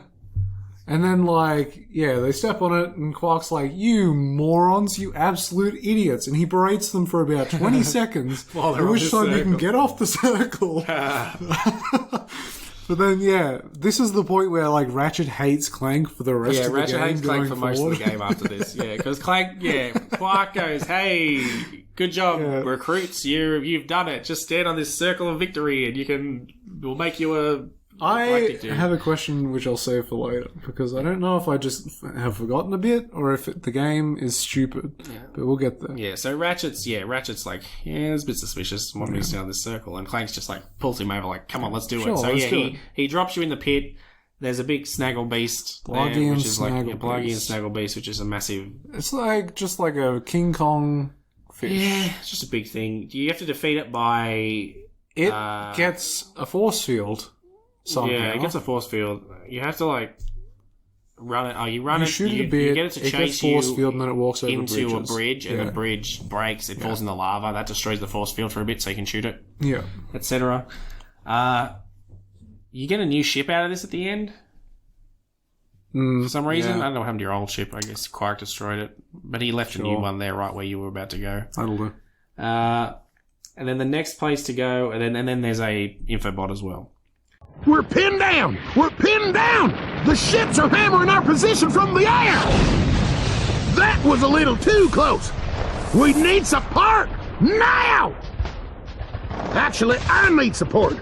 My entire battalion went AWOL and left me to fight this war on my own. If the enemy doesn't kill those guys, I will. I'm not gonna last much longer. Requesting immediate assistance. Over and out. Those are direct ships destroying that planet. We must help that commando. Are you serious? That's it. I am out of here. Captain Quark is gonna be sorry he messed with me. This is not about Captain Quark anymore. There are innocent lives being lost. Yeah? Well, I'm done with this stupid hero stuff. I got my own agenda now. Ratchet, this is not like you. What do you know about me? You've spent this whole time looking for Quark. You don't know anything about me. I know that you will do the right thing. Well, right now the thing I want to do is find Quark. How do you start this stupid thing? Have you forgotten? You need a robotic ignition system. I will start the ship if you agree to help that commando. So, blackmail is it? Fine. Just shut up and start the ship. This is for Fort Krontos on Batalia. Batalia is the reigning planet. It's the battle planet. It's the fighting planet, yeah. So there's like this, in the thing as well, in the infobot, there's like a big buff guy. General type dude, yeah. Everyone abandon me. If the people don't kill him, I will. Yep. So there's a few different areas in this. There's like a whole grind rail course, which I like. Mm-hmm. Yeah. Good. The grind rail courses are always fun. This one and the one on the Gadgetron place. I was a bit annoyed by the Gadgetron one. Yeah, but, that's fine. Yeah, so, you know, you got to jump from rail to rail and stuff and avoid all the different traps and stuff. You can buy an infobot off a dude, I think they're... Yeah, he's a deserter. He's like, just joined the army to pay for my college. Yeah. Then he turns to the camera and sort of winks. Because America. I guess. Sure. And then, where's it send you? Well, you get two in this planet, so it's either the Blag Depot on Gaspar, which I'm trying to remember what that is. That's the pilot's helmet. I don't know what you do there. It's the gas one where you have to like... That's the Chrome okay. On. Good, okay. I hate that place. It's one of the two. The Gaspar planet is so the biggest waste of time. You get the pilot helmet. You have to get the pilot helmet, yeah. What is it? I don't know what's there, though. I don't know what... Well, to get outside on Oxide, otherwise only Clank can be out there. No, that's the O2 helmet. Oh. I don't know. No, the pilot helmet is... That's what the pilot helmet is. No, you get the O2 helmet on Poketaru. No, that's for swimming underwater. Yeah, that's the O2 helmet, bro. The pilot helmet's the one where it's like, you can control ships with your mind. Excuse me? Yeah. Yeah. No. Yeah. You get two helmets, dude. What is the you don't ever use that. What do you use? I didn't think so. I need to look this up. Control ships with I need to look this up. Pilot helmet, Ratchet and Clank. I am 100% certain. I think this is the same as the O2 helmet. The pilot's helmet is a gadget in Ratchet and Clank developed by the blog. He eventually finds the prototype helmet. He then used the helmet in 3 different Blogian jet fighters, namely on Poketaru. Oh, so it just gives you the ability to fly planes. Yeah, the one where you are in the dogfight later, and then to destroy a series of turrets while progressing through the mission, find the coordinates. I don't know where it is. Okay, well then I don't know where it just lets you fly planes. I don't know where you get the air thing. That's not Poketaru. The guy's like, oh, okay. Hey, come swim in my waters. Because we're on a holiday island. Whoops, I only got one left. Oh, yeah, okay. Escort me. Oh, he just gives you for turning up, doesn't he? Yeah. You got to escort him. He's like, get me safely here or some crap. Yeah, okay. Oh, yeah, okay. Sure. You get a lot of stuff for doing that mission then, because you also get the thruster pack right there when you get there. Yeah. Well, okay, you go. This is for the Blag Depot, but there's also another path on Batalia which leads you to the Army Man. Mm-hmm. There's like tanks and stuff on this area. There's a few more harder enemies. This is the first place you can buy the Devastator. Yeah. I distinctly remember that for some reason. The Devastator's like the best gun. It's just a big rocket launcher. Really, it's like it does a lot of damage. It locks on, so you can aim properly with it. It has heaps of range, so you can lock on outside of range of other people. He gets there. He talks to you for a bit. Clank, like, you're mean to Clank again because, you know, like, so at this point, Ratchet's now just, he doesn't care about Drek at all. He just wants to get revenge on Quark for, like, you know, being a dick. Yeah. So, you know, Clank's trying to convince him that, you know, we need to stop Drek from, you know, destroying the worlds. And Ratchet doesn't care. Ratchet doesn't care. He just wants to get Quark. Yep. Yeah.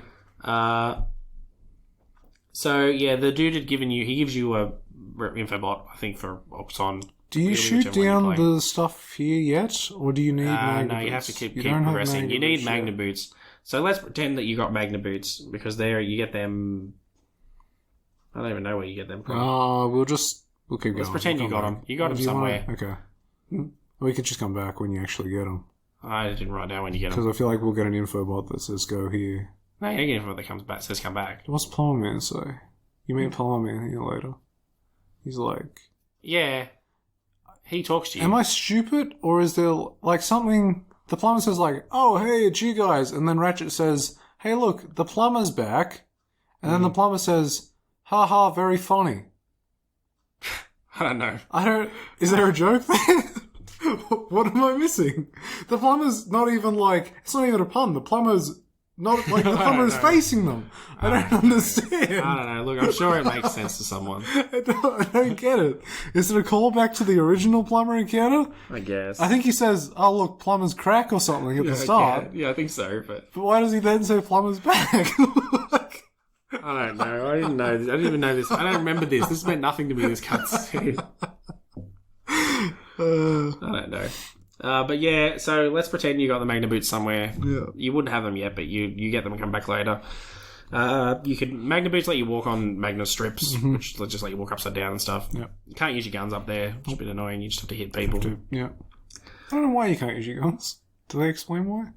Not sure. I guess like something to do with There's electromagnetic pulses or something. There's no reason. Well, I mean, it'd be weird trying to use like the bomb glove because you'd like throw the bomb. You'd throw the bomb. You'd throw it and just go up.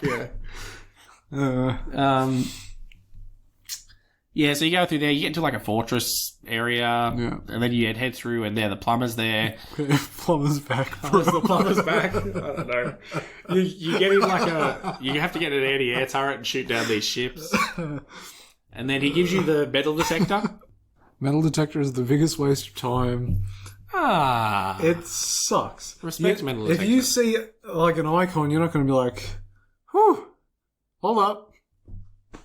I do. Let me get... Oh, you son of a bitch. I had this on one of my quick slots for a while. You son of a bitch. I had this on one of my quick slots. It's like, you see the icon that there's bolts around you. How many bolts does it give you?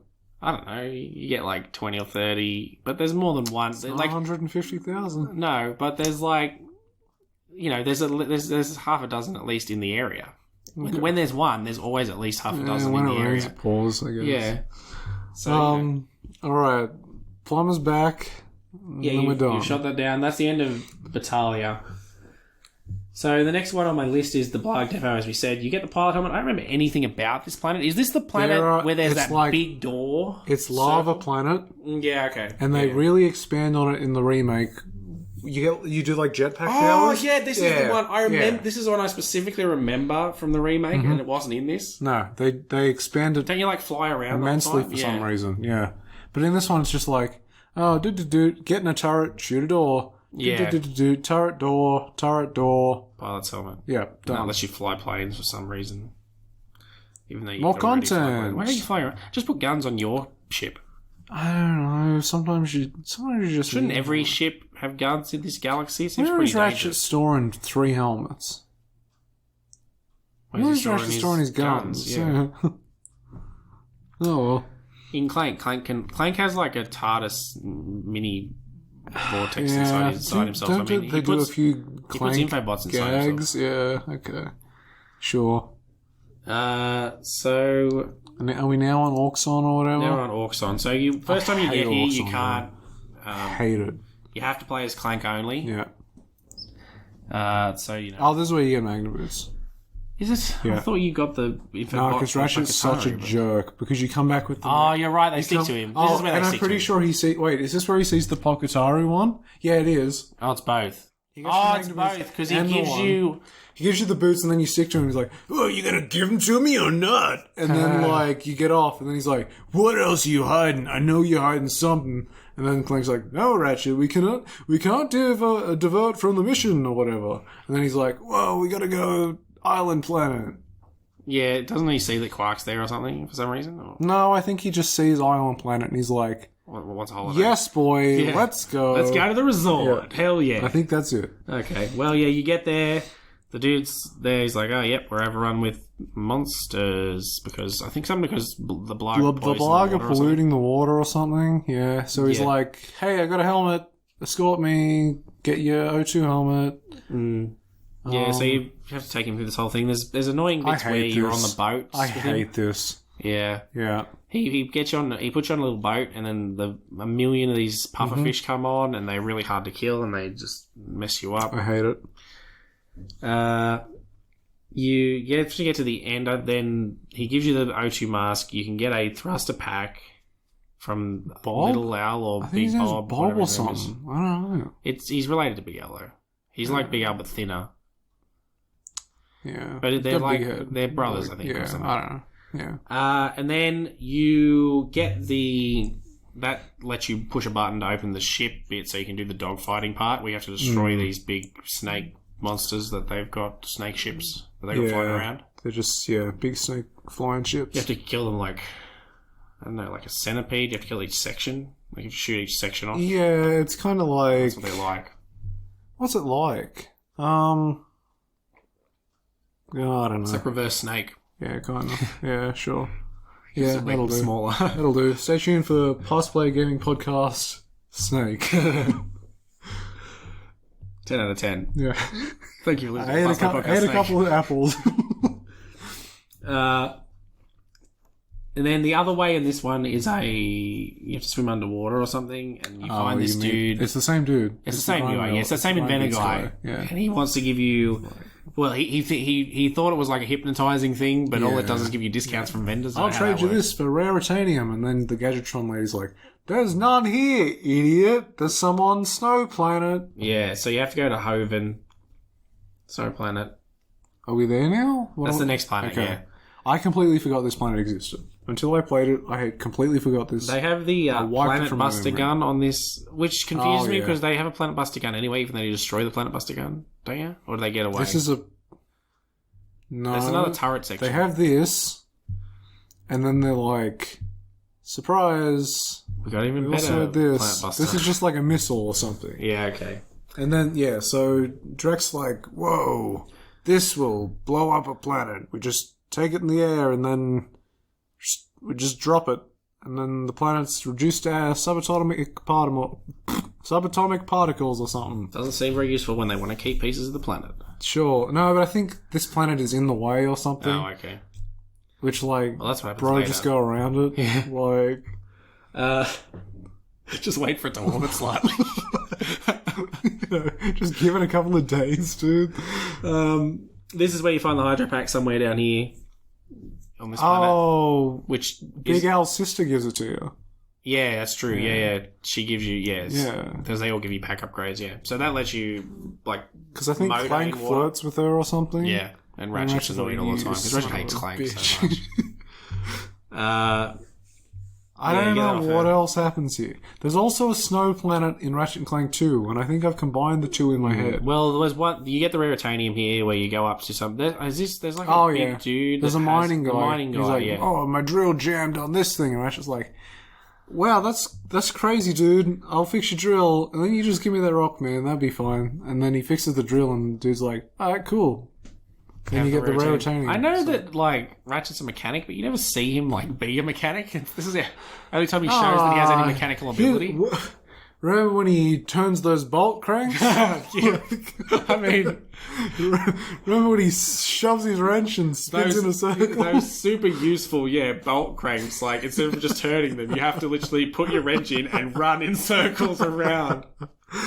That was most of them are early on. Actually, they're finished by this point. They're in the early planets. Yeah. You've got, and then you end up on another one of these air turrets that you have to shoot down the Planet Buster or whatever. Yeah. This one is stupid. Because it has like 4 sections, and each time you destroy a turret, a whole section explodes. Until you're left with like a wireframe model carrying a missile? I don't know. Yeah, you think once you destroyed a quarter of when an entire quarter of the ship exploded, that the whole ship's just like gone. But no. No. So you do that. Next place is the Gemlik base Altanus orbit. Oh, is this the one where you need with where the rocket and then... You find out the Drek's there, but you actually end up fighting Quark. Okay. So you fight Quark. Okay. There's actually a cutscene earlier where Drek shoves Quark into like a tiny ship. It is time to begin your new assignment. Ah, a photo op by your shiny new shuttle. Terrific idea. Oh, you really are an idiot. What? You are to take that shuttle to the moon base and ambush those 2 miscreants when they arrive. Oh, yes. Who are they again? Those 2! Oh, of course. There is just one problem. I'm, Too washed up for ground combat? True. That is why I will be loaning you my starfighter. You can still fly, can't you? It's settled then. You will acquire the starfighter once you get to the moon. Screw this up, and the endorsement deal is off! But that would ruin me! You wouldn't. Try me. It's like, don't fail me again, or money deal's off. And Clark's like, you wouldn't. You absolute scum, you wouldn't. And then, so the deal is that Quark's going to be like the ambassador of this new planet. Basically. Which, I mean, I don't know if the galaxy would approve of, like, you know, him... I guess the idea is to try and ingratiate the planet using Quark, but also when you've got a planet made up of, like, 20 other planets that you destroyed, don't know if you really can smooth that over very well. It's not even, like, a very well... You see, like, the planet at the end... Yeah, it's not weird. A well put together planet. Like, no, it's not. It's not seamlessly. If you're going from like this section to this section, it's just a vertical. It's like a several kilometer drop. Vertical drop. Like, yeah. So you get another ship on this planet after you beat Quark. Okay, so you get to the end and Quark's there instead, and he comes up in his little ship and he's like, "Ha, I gotta beat you for whatever." It's like, you bastard, and then they dogfight. Yeah, and by dogfight I mean Quark flies in front of you, which is the opposite thing you should do in a dogfight. He shoots mines back at you. He shoots missiles back at you. He has like friends. But, you know, generally the concept of a dogfight is you want to get behind the other person. Yeah, not kind of just like... Just fly ahead and drop stuff. Just, like, run away. Just go, dude. Just, like... I don't know. So you, like, have to shoot all his engines. He's got 1 million engines. And, you blow them all up. And he's fine until the last one. And then he, like, crash lands. He crash lands on the planet below. Is it Lightning Planet? Yeah. Okay, so... This is the question I had earlier. You then see him on Lightning Planet. Yeah. Posing as a Gadgetron vendor, Steve. Yeah. Captain Quark! Where? Come on, Quark. I know it's you. The name's Steve. Pleased to meet you. Look, Steve. I need to know where Drek is before it's too late. Did you say too late? Sir, it is never too late to acquire the latest in the long line of quality products from Gadgetron. I have for you, today only, the Gadgetron PDA. Public display of affection? No, personal delivery assistant. This device allows you to purchase ammunition wherever and whenever you want it. Yeah? How do I know it works? You can always trust Gadgetron quality, or my name's not Steve. Thank you, and have a quark-tastic day. What'd you say? Nothing. But nothing is said about this. You're okay with it. You land and you talk to him. You're like, "Hey, Quark, how you doing?" He's like, "Steve." And you're like, "Oh man, that's cool." It's like Ratchet doesn't give a shit anymore. Nothing is said. I got the answer for this. Comedy. But like, it's comedy, right? But nothing is. It's like, because you get there and it's just, you know, he's just pretending to be Steve, And you're like, But Ratchet You're cool with- shoots the crap out You're of him. beating him now. And then in Ratchet's mind, he's like, whew, problem solved, baby. Like, well, you know, I mean, Ratchet doesn't want to kill him. I just... He's reduced him to status of But then only you give Gadgetron him vendor money. Steve. You give him money That's for his... Gadgetron's money. For his, It's like... not his money. I don't think it is Gadgetron's money, though. He's just set up a cardboard wooden stall and painted Gadgetron on the front. And then like, hey, my name's Steve. And then when he gives you the item, he's like, have a quark-tastic day. And then he like leaves. And he's never brought up again. I don't think anything happens to him again after that. No, I think you see him briefly at the end or something. Like, Oh, he has like a post-credit scene where he's like, I don't know. I know he's like selling an item called a Hygieninator or something. Yeah. Yeah. And then the start of number 2, it's like, oh, he's suffered a lawsuit of 5 million bells or something. Bells. I've been playing Animal Crossing, bro. 5 million bolts because this thing hurt people or something. yeah. I mean, I understood where you're coming from. I didn't hate the cutscene like I just don't when I first just watched don't. it. It's I just so thought jarring. it's just comedy, like especially because I did this bit last out of this planet too. Yeah. So and it was between sessions. Yeah. Like I had a session break It's after I just beat him. like they don't even have a like if you just have something like you defeat Quark and then he's like just you see him crash or something, he's like, wow, you defeated me, I will not mess with you again. And then next time you see him, he's Steve. He's down in the dumps. You've crushed his dreams. You beat him. He's forced to set up a cardboard Gadgetron store. Yeah, he's been through enough now. It's fine. It's fine. Are we up to Lightning Planet now? Like This properly? is this is where it Lightning is. Planet. That's one of the paths on Lightning Planet is arse. That's bad. Do So you know the parts where like you have to slide on the ice? yeah, that's to get to Steve. That's bad. Go away. Yeah, like- and the problem is if you fall, you go all the way back to the start. Yep. I remember despising this place. Yeah. This is the first place you can get the Tesla I despise coil. every path on this planet. There's 3 this planet paths. I despise sucks. them all. I regretted, like, I dreaded this place more than anything. I don't, like, yeah. So there's, as we said, there's that first one that leads to Steve. He gives you the PDA, which lets you buy... You can just buy ammo wherever. You buy ammo wherever you are as a vendor, but it's like 5 times as expensive. Is it? Oh, it's crazy expensive. I feel like Gadgetron vendors are pretty common, though. Oh, yeah, they are reasonably common. So it's like blaster ammo, instead of costing 1, costs 5 per shot. And the some stuff costs double, some stuff costs like 5 times for the cheap stuff. Oh, hold on. I think back on Pilot Helmet Planet, you can get nanotech upgrade. Oh, that's on Toxic Planet. Oh, okay. Oh yeah, we never actually talked about going back here once you had the O2 helmet, because you climb into Clank. I hate this place. And you have to come back. But All yeah, the, you can get premium nanotech. planets are kind of garbage. Yeah, they're not the best. They're not as fun. The best is the start. But, Yeah. So premium nanotech you can buy once for like 10k or something or whatever to get 1 more health, and then you can buy And then again. it's like- It's really expensive. Yeah. And I It's never like came back.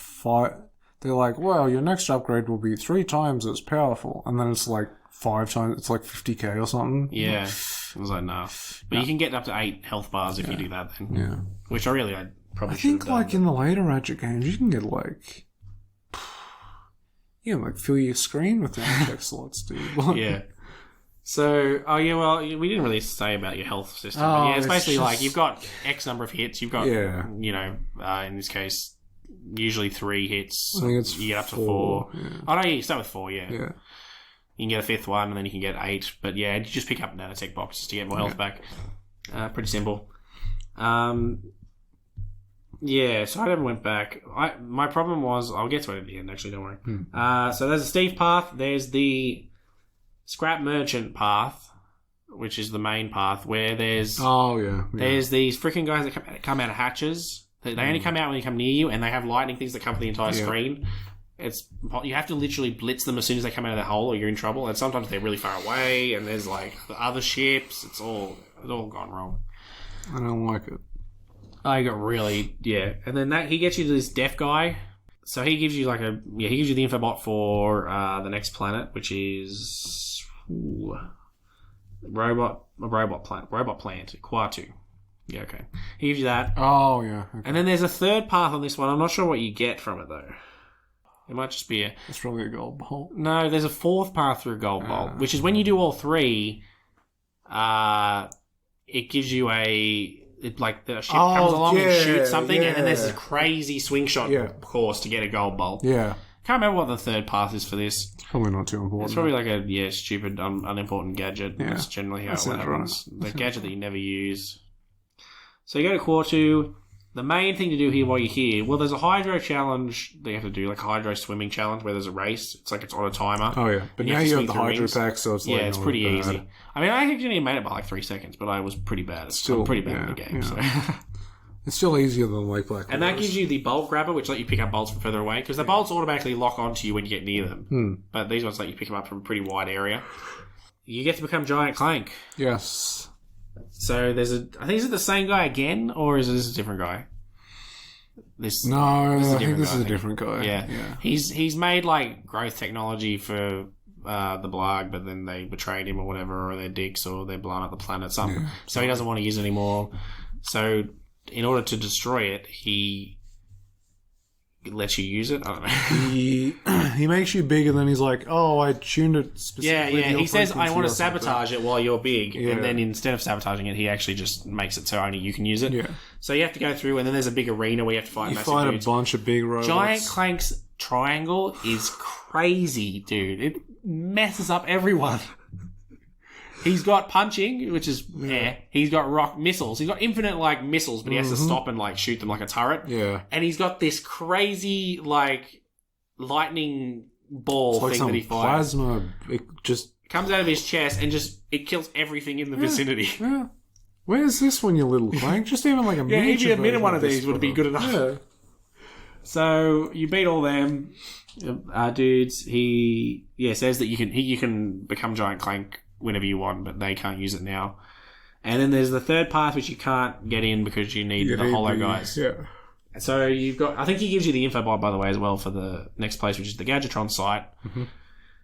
One of the brighter levels in the late game. Yeah. All the levels are pretty bleak in the late game. Everything's kind of... There's no... All the start levels are all kind of distinct and stuff, and then the later ones, it's like, oh, lightning and dark. Oh, you're on a spaceship. They're all gross. But this one's like clean water. I mean, Poketaru is Poketaru's a bit brighter, yeah. This one is like... It feels like a holiday resort, even though it's like... A Gadgetron site, yeah. So, again, I found this one quite hard because there's a lot of flying guys, and flying guys are really hard to hit. You have to do another race. There's a few different paths to go here, but... you have to do... If you do the main path... You have to get recruited to do another race for some Gadgetron guy, and he gives you the whole guys if you complete it. This one's even harder. There's the face of Gadgetron or something. Yeah. Oh, that leads to a funny cutscene after it too. That was terrific! Now I just needed to say a few words about our hot new boards. Huh? Now? Of course. Just look into that camera right over there and say what comes naturally. Rolling! Hi. This is Ratchet for, Gadgetron hoverboards. And if you, Yo, dudes, for the freshest boards in the galaxy, check out the new XZ88 from Gadgetron. It's so hot, it's cool. I think I got the wrong guy. So Ratchet's got no idea what to say. Yeah. He's like, support Gadget, and then Clank's like... Come get your thing, you son of a gun! It's like, it's both cool and hot at the same time. Or something like that. It's so hot, it's cool. Something of that description. Yeah. I love Clank. He's good.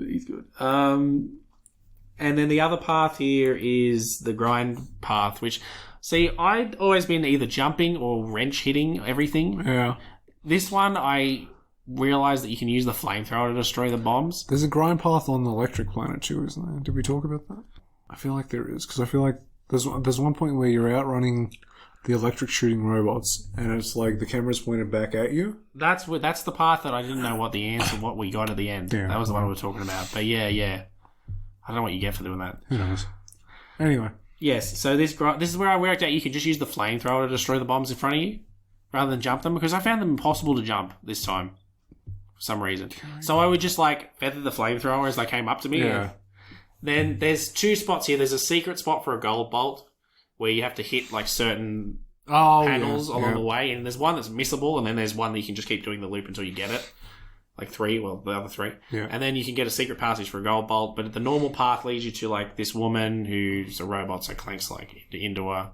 Oh, she is Gadgetron woman. She's the Gadgetron woman that always says, yeah.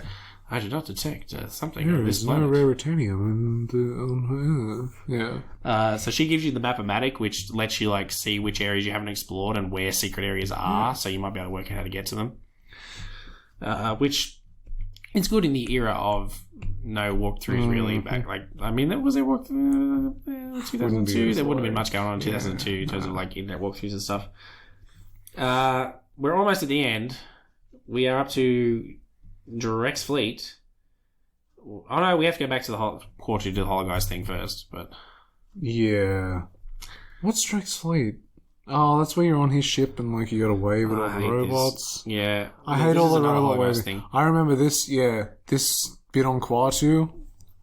I hated it for some reason. I hated the second one more. I think I failed it a couple of times. I love Hologuise conceptually. You turn into like a mini robot that T-poses. He like star poses. And he star poses. He like walks. Yeah. And then you wave at the big robots and they're like, hey man. Robots are dumb as shit. Yeah. They open the doors for you and stuff. Yeah. And then you have to like change out of it, kill them, change back, be like, hey guys, what's up? I didn't like this bit. No, I don't really like the Hologuise in practice. I like it conceptually. Yeah. If you could like do all the cool stuff that you normally do while a robot, like do your jumps and stuff. Yeah. But the game's not smart enough for like... No. Yeah. So you have to start man pose as you walk around. It's really slow too when you get through. I think that gives you the infobot for the Drex fleet. Yeah.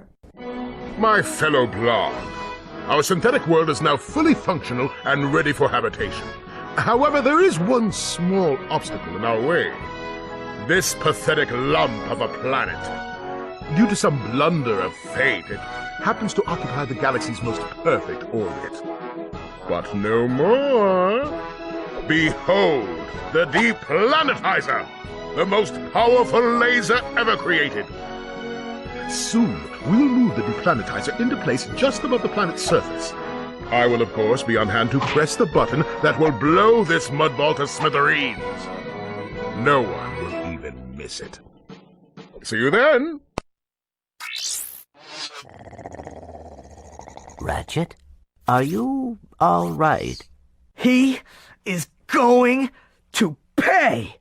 Excuse me? It shouldn't have taken me this long to see it! Drek is going to find out what happens when you mess with my home! So, we just had a break, and I reviewed the footage on the Quark-Steve situation. So, after you destroy Quark...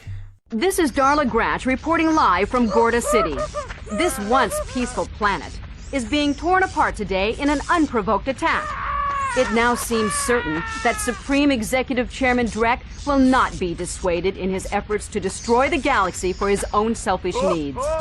All hope certainly seems lost. Darla Gratch, Channel 2 News. Yes, I know. It is worse than I expected, too. Look, maybe you were right. This is a lot bigger than you or me. I was really selfish focusing on Quark. It is not too late to stop Drek. Hey, yeah! We've got this new ship! Let's go get him! Now you are talking. After you destroy Quark, you see the infobot for the next planet, which shows that Drek's destroying it. And Ratchet goes, sorry, Clank. I shouldn't have been so obsessed with Quark. We gotta go stop Drek. I'm sorry about that. Yeah. So therefore, when he sees Quark as Steve, he doesn't want to murder him anymore. He's totally fine with it.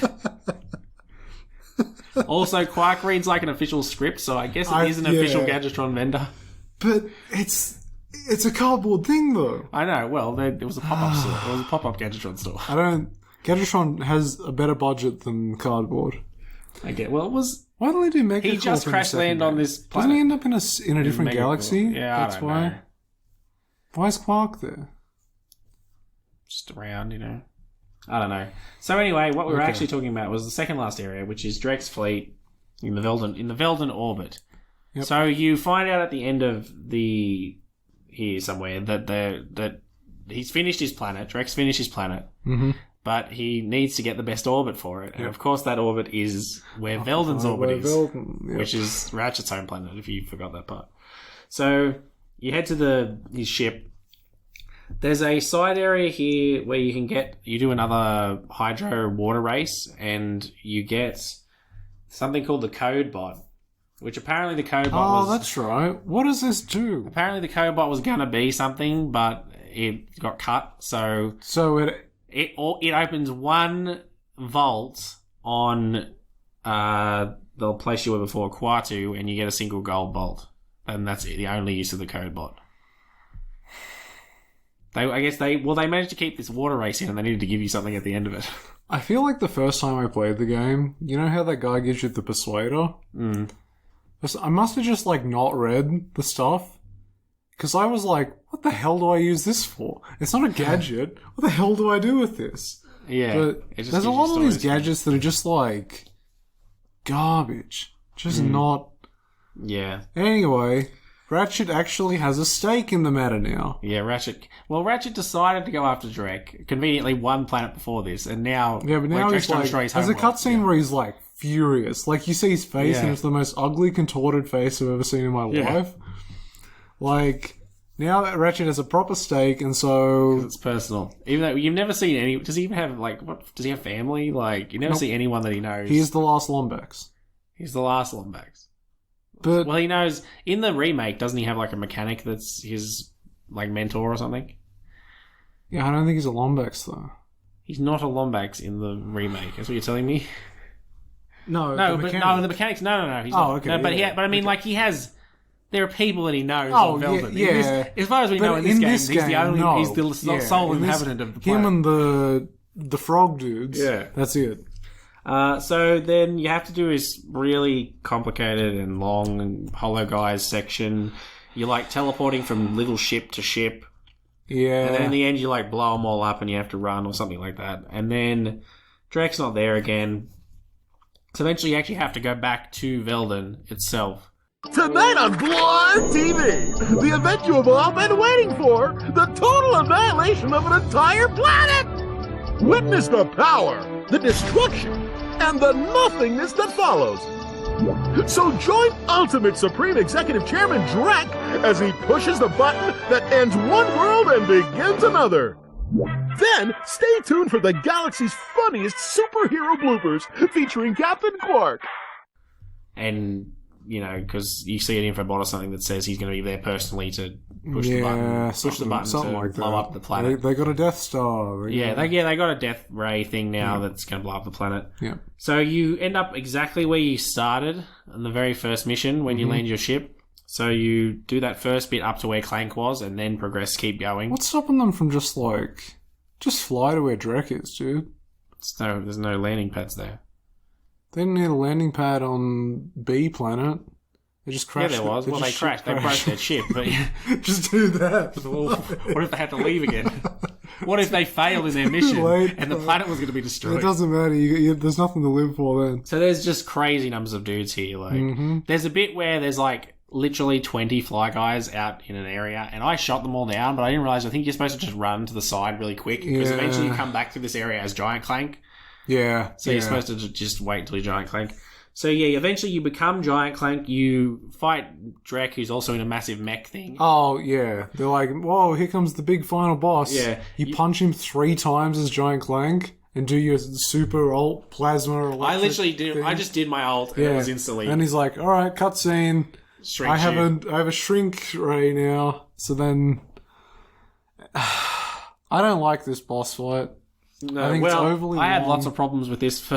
The first one was that I spent like my 30,000 of my like 31,000 bolts on the Tesla core at the start of this level because I thought the Tesla core is pretty good. I'm probably going to need it at the end. And so, of course, I ran out of ammo really quickly for everything. Yeah. And then I couldn't buy any more because I had no money.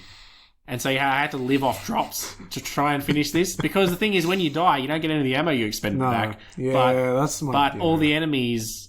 You know, he's back on full health again. Yeah. So what you do is he runs away. You have to like swing, and there's a few like dangerous platforms that that'll fall, and you got to jump quickly and swing to an area. Yeah. He's in an arena. He has 3 or 4 attacks. He has like a bomb attack that does a shockwave. He has I've forgotten most of his attacks. He has a thing where he launches out. I don't know if spike mines or yeah. Does he have like an electric one, or is that someone else?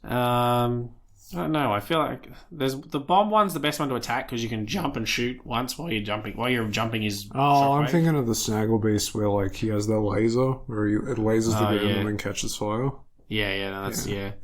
No. So you'd fight him for one area and then he blows up that area, breaks it, and you have to. The platforms look like the pieces look like they're gonna fall, but they never will. Nope. So you just jump, and then there's actual platforming where you have to run quickly. You just do this a couple of times, then he gets to the main area, and he basically reveals his whole plan. So it has come to this. Once I step on this ignition switch, a countdown will commence. The end of which signals the destruction of your pitiful world. There must be another way to make a home for your people. You think that's what this is about? Who do you think polluted our last world? I did. This is about one thing and one thing only. Cash, and lots of it. You see, I've been paid for every square inch of my new world. Once the inhabitants move in, I will begin polluting this world as well. Then the whole thing starts all over again. Ah, brilliant. Why, you evil little... Save it, Clank. We have to stop that timer. He polluted the planet. It's just money making. Yeah, he polluted the planet, and he's planning to make this new planet, then pollute that. They're paying him to make the new planet, then pollute that, then they'll pay him to make another planet. This? I don't know. Well, they're going to run out of planets eventually, so all the dissenters, all the planets are destroyed. So that's fine. That's true. It's actually quite dark that he has destroyed 20 planets at this point, like in all their population. But weirdly, none of the planets that you've gone to. Yeah. Because you can always go back. See, because I know they take trees from the logging planet, because at one point he has a line like, oh, you've met your tree quota, or something.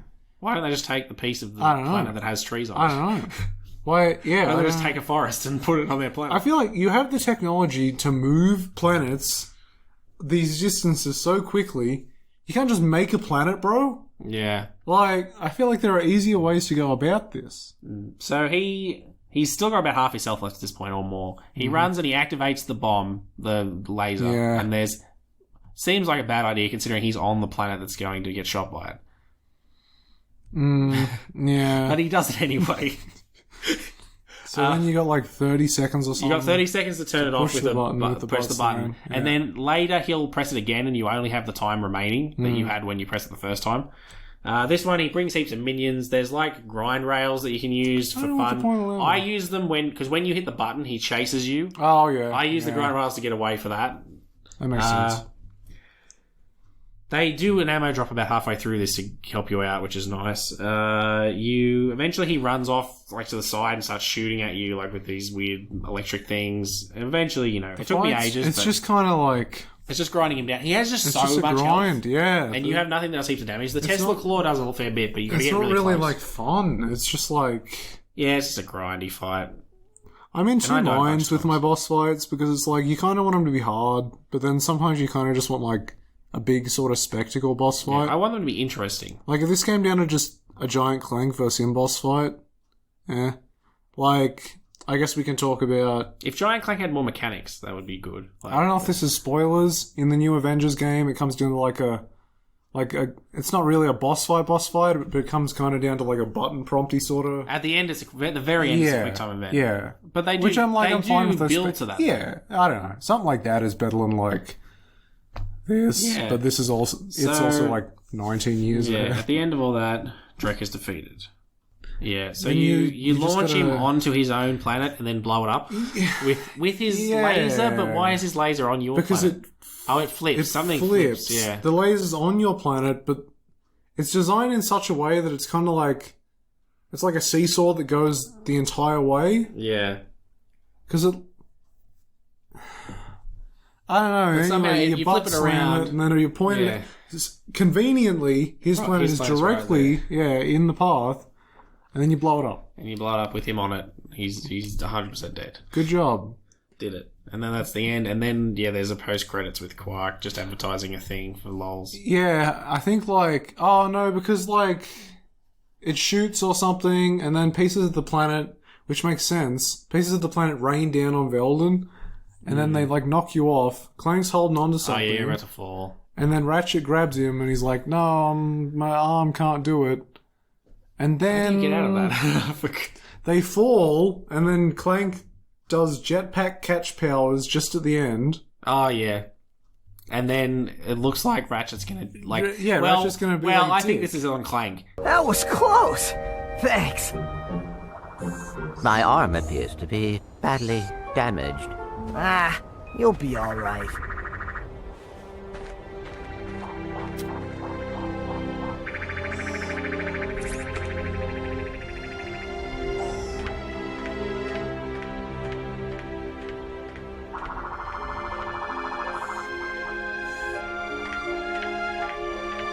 Hey, Tin Can!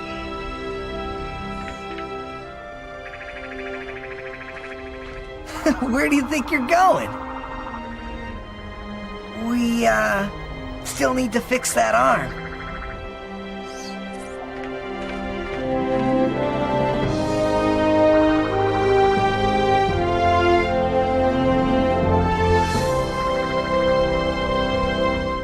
Because he's like, Ratchet sort of is just like, talking to him, and then he just walks off, and Clank's like, oh well, that looks like this is the end of our interactions, and starts to walk away, and Ratchet's like, doesn't dude, Ratchet say let's come something with. Clank's like, oh, my arm's dead, and then Ratchet's like, good luck. And he kind of walks it's something that you could interpret as I thought that Clank was at fault here, but Clank just for no Clank is reason thinks never they're at not fault, friends. bro. Actually, Clank, these guys suck. They're both at fault, and they're arseholes. So, then in the end, Ratchet's like, oh, I'll fix your arm or whatever, and they bro it up at the end. Easy. Done. Yeah, that's the campaign. Yeah, that's Ratchet and Clank. It's pretty, how long is it? It took me more than 10 hours, I would say 10. It's 10 to plus. 11, yeah. It's a good, it's a big game. It's bigger than I remember it being. I feel like it's arguably bigger than the remake. The remake adds some stuff. Yeah, I don't know. I feel like the remake adds a fair bit. But I feel like there's more planets in this, but the planets in the remake are just bigger and more fleshed out. Yeah, I guess. There's something I don't... I don't remember much about the remake. I remember certain parts. But Snow Planet isn't in the remake. Actually, I could get a list. Yeah, okay. Well, I will do some reviews while you do that. So, the game got an 88 on Metacritic from 43 reviewers. Yeah, seemed pretty fair. I think 88's fair. PlayStation Magazine US, which probably is a bit biased, gave it 100. Mm-hmm. They said plenty of other platformers can boast similar features, but few have pulled them all together the way that Ratchet and Clank has. Seems fair. You've got sort of evolved combat from the PS1 days. You've still got the platforming and jumping elements. Yeah. You've got a heap of different mechanics.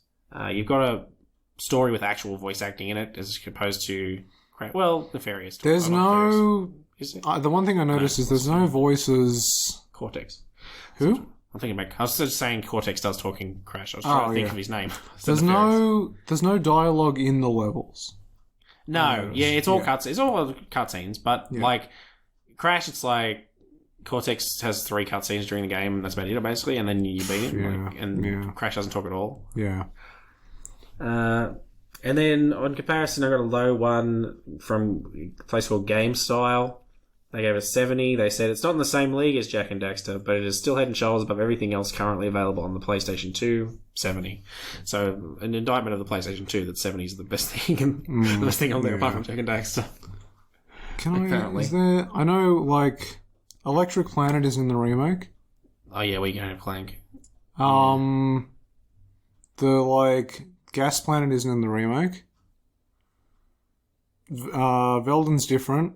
In Velden, the you style is start by different in doing the like you remake. start by doing the Quark training course basically, and like graduate to become a hero or whatever. Metropolis is different. Yeah, there's flying in Metropolis. Yeah.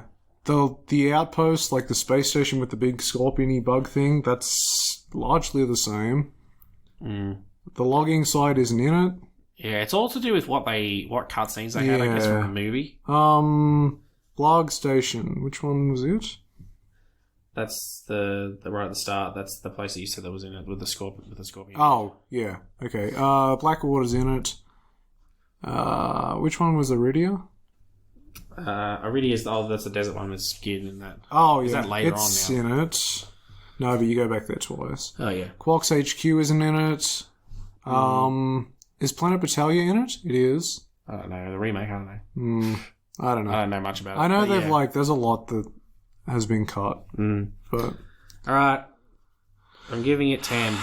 I have to. Okay. I can't bring myself to not give it 10. Even though the camera and the controls are a bit dodgy, like I don't think there's anything super negative for me. No. That like would drag it down significantly. I have qualms with the Steve cutscene. I have qualms with Circle being shoot.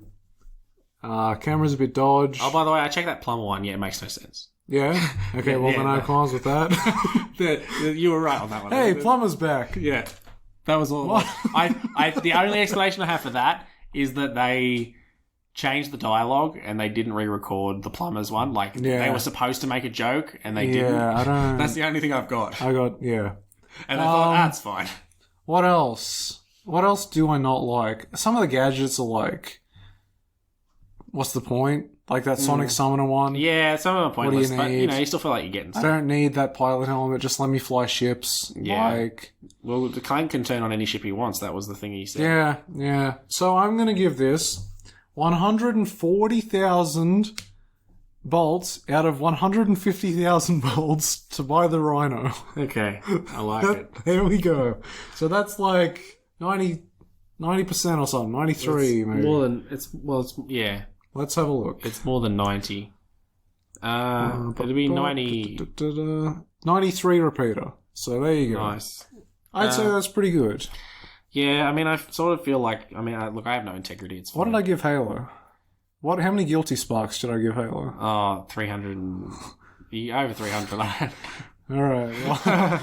over 300 sure. guilty sparks. I need to compile my list. No, I'll give it a 9.5. I can't really give it a 10, if I don't love everything about it. But I do love everything about it. So, except for the camera and the controls. I don't know. It's good, and it's like it's spawned a huge franchise. After 4, I just kind of like because then they went to the PS3 and like to 360. So I didn't have the PS3, so it's like are they backwards compatible? Nothing. PlayStation don't backwards compatible. What are you talking about? I don't know.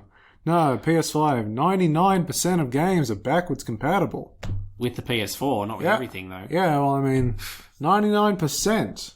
Great. Yep. I can play those PS4 games on that PS4 that I already Imagine have. being that 1%. I don't care about backwards compatible PS4. I mean, it's useful, but it's not as useful as all the other PlayStation PlayStations. Getting Game Pass, bro? Game Pass is the smartest. Game Pass is getting EA Play. Okay. Actually, no, it won't be out by the time this comes out. They're getting EA Play added for free, and all your EA Play, which used to be EA Access, and all your EA Play months get converted. That's smart as hell, honestly. There's some good stuff on there. Yeah, you get the whole library. When of is stuff Microsoft going to sponsor us? Yeah, I know. Microsoft, great. Yeah. You get all the EA games from the vault, and you get like early access to like whatever FIFA and stuff that comes out. I think, yeah, so this episode will come out around late October. Yeah. We really should have done a spook. We should have done a Halloween episode. Maybe depending on when we record, we could do a flipsy. We could flip it, and maybe this episode will be after the other episode. We'll see.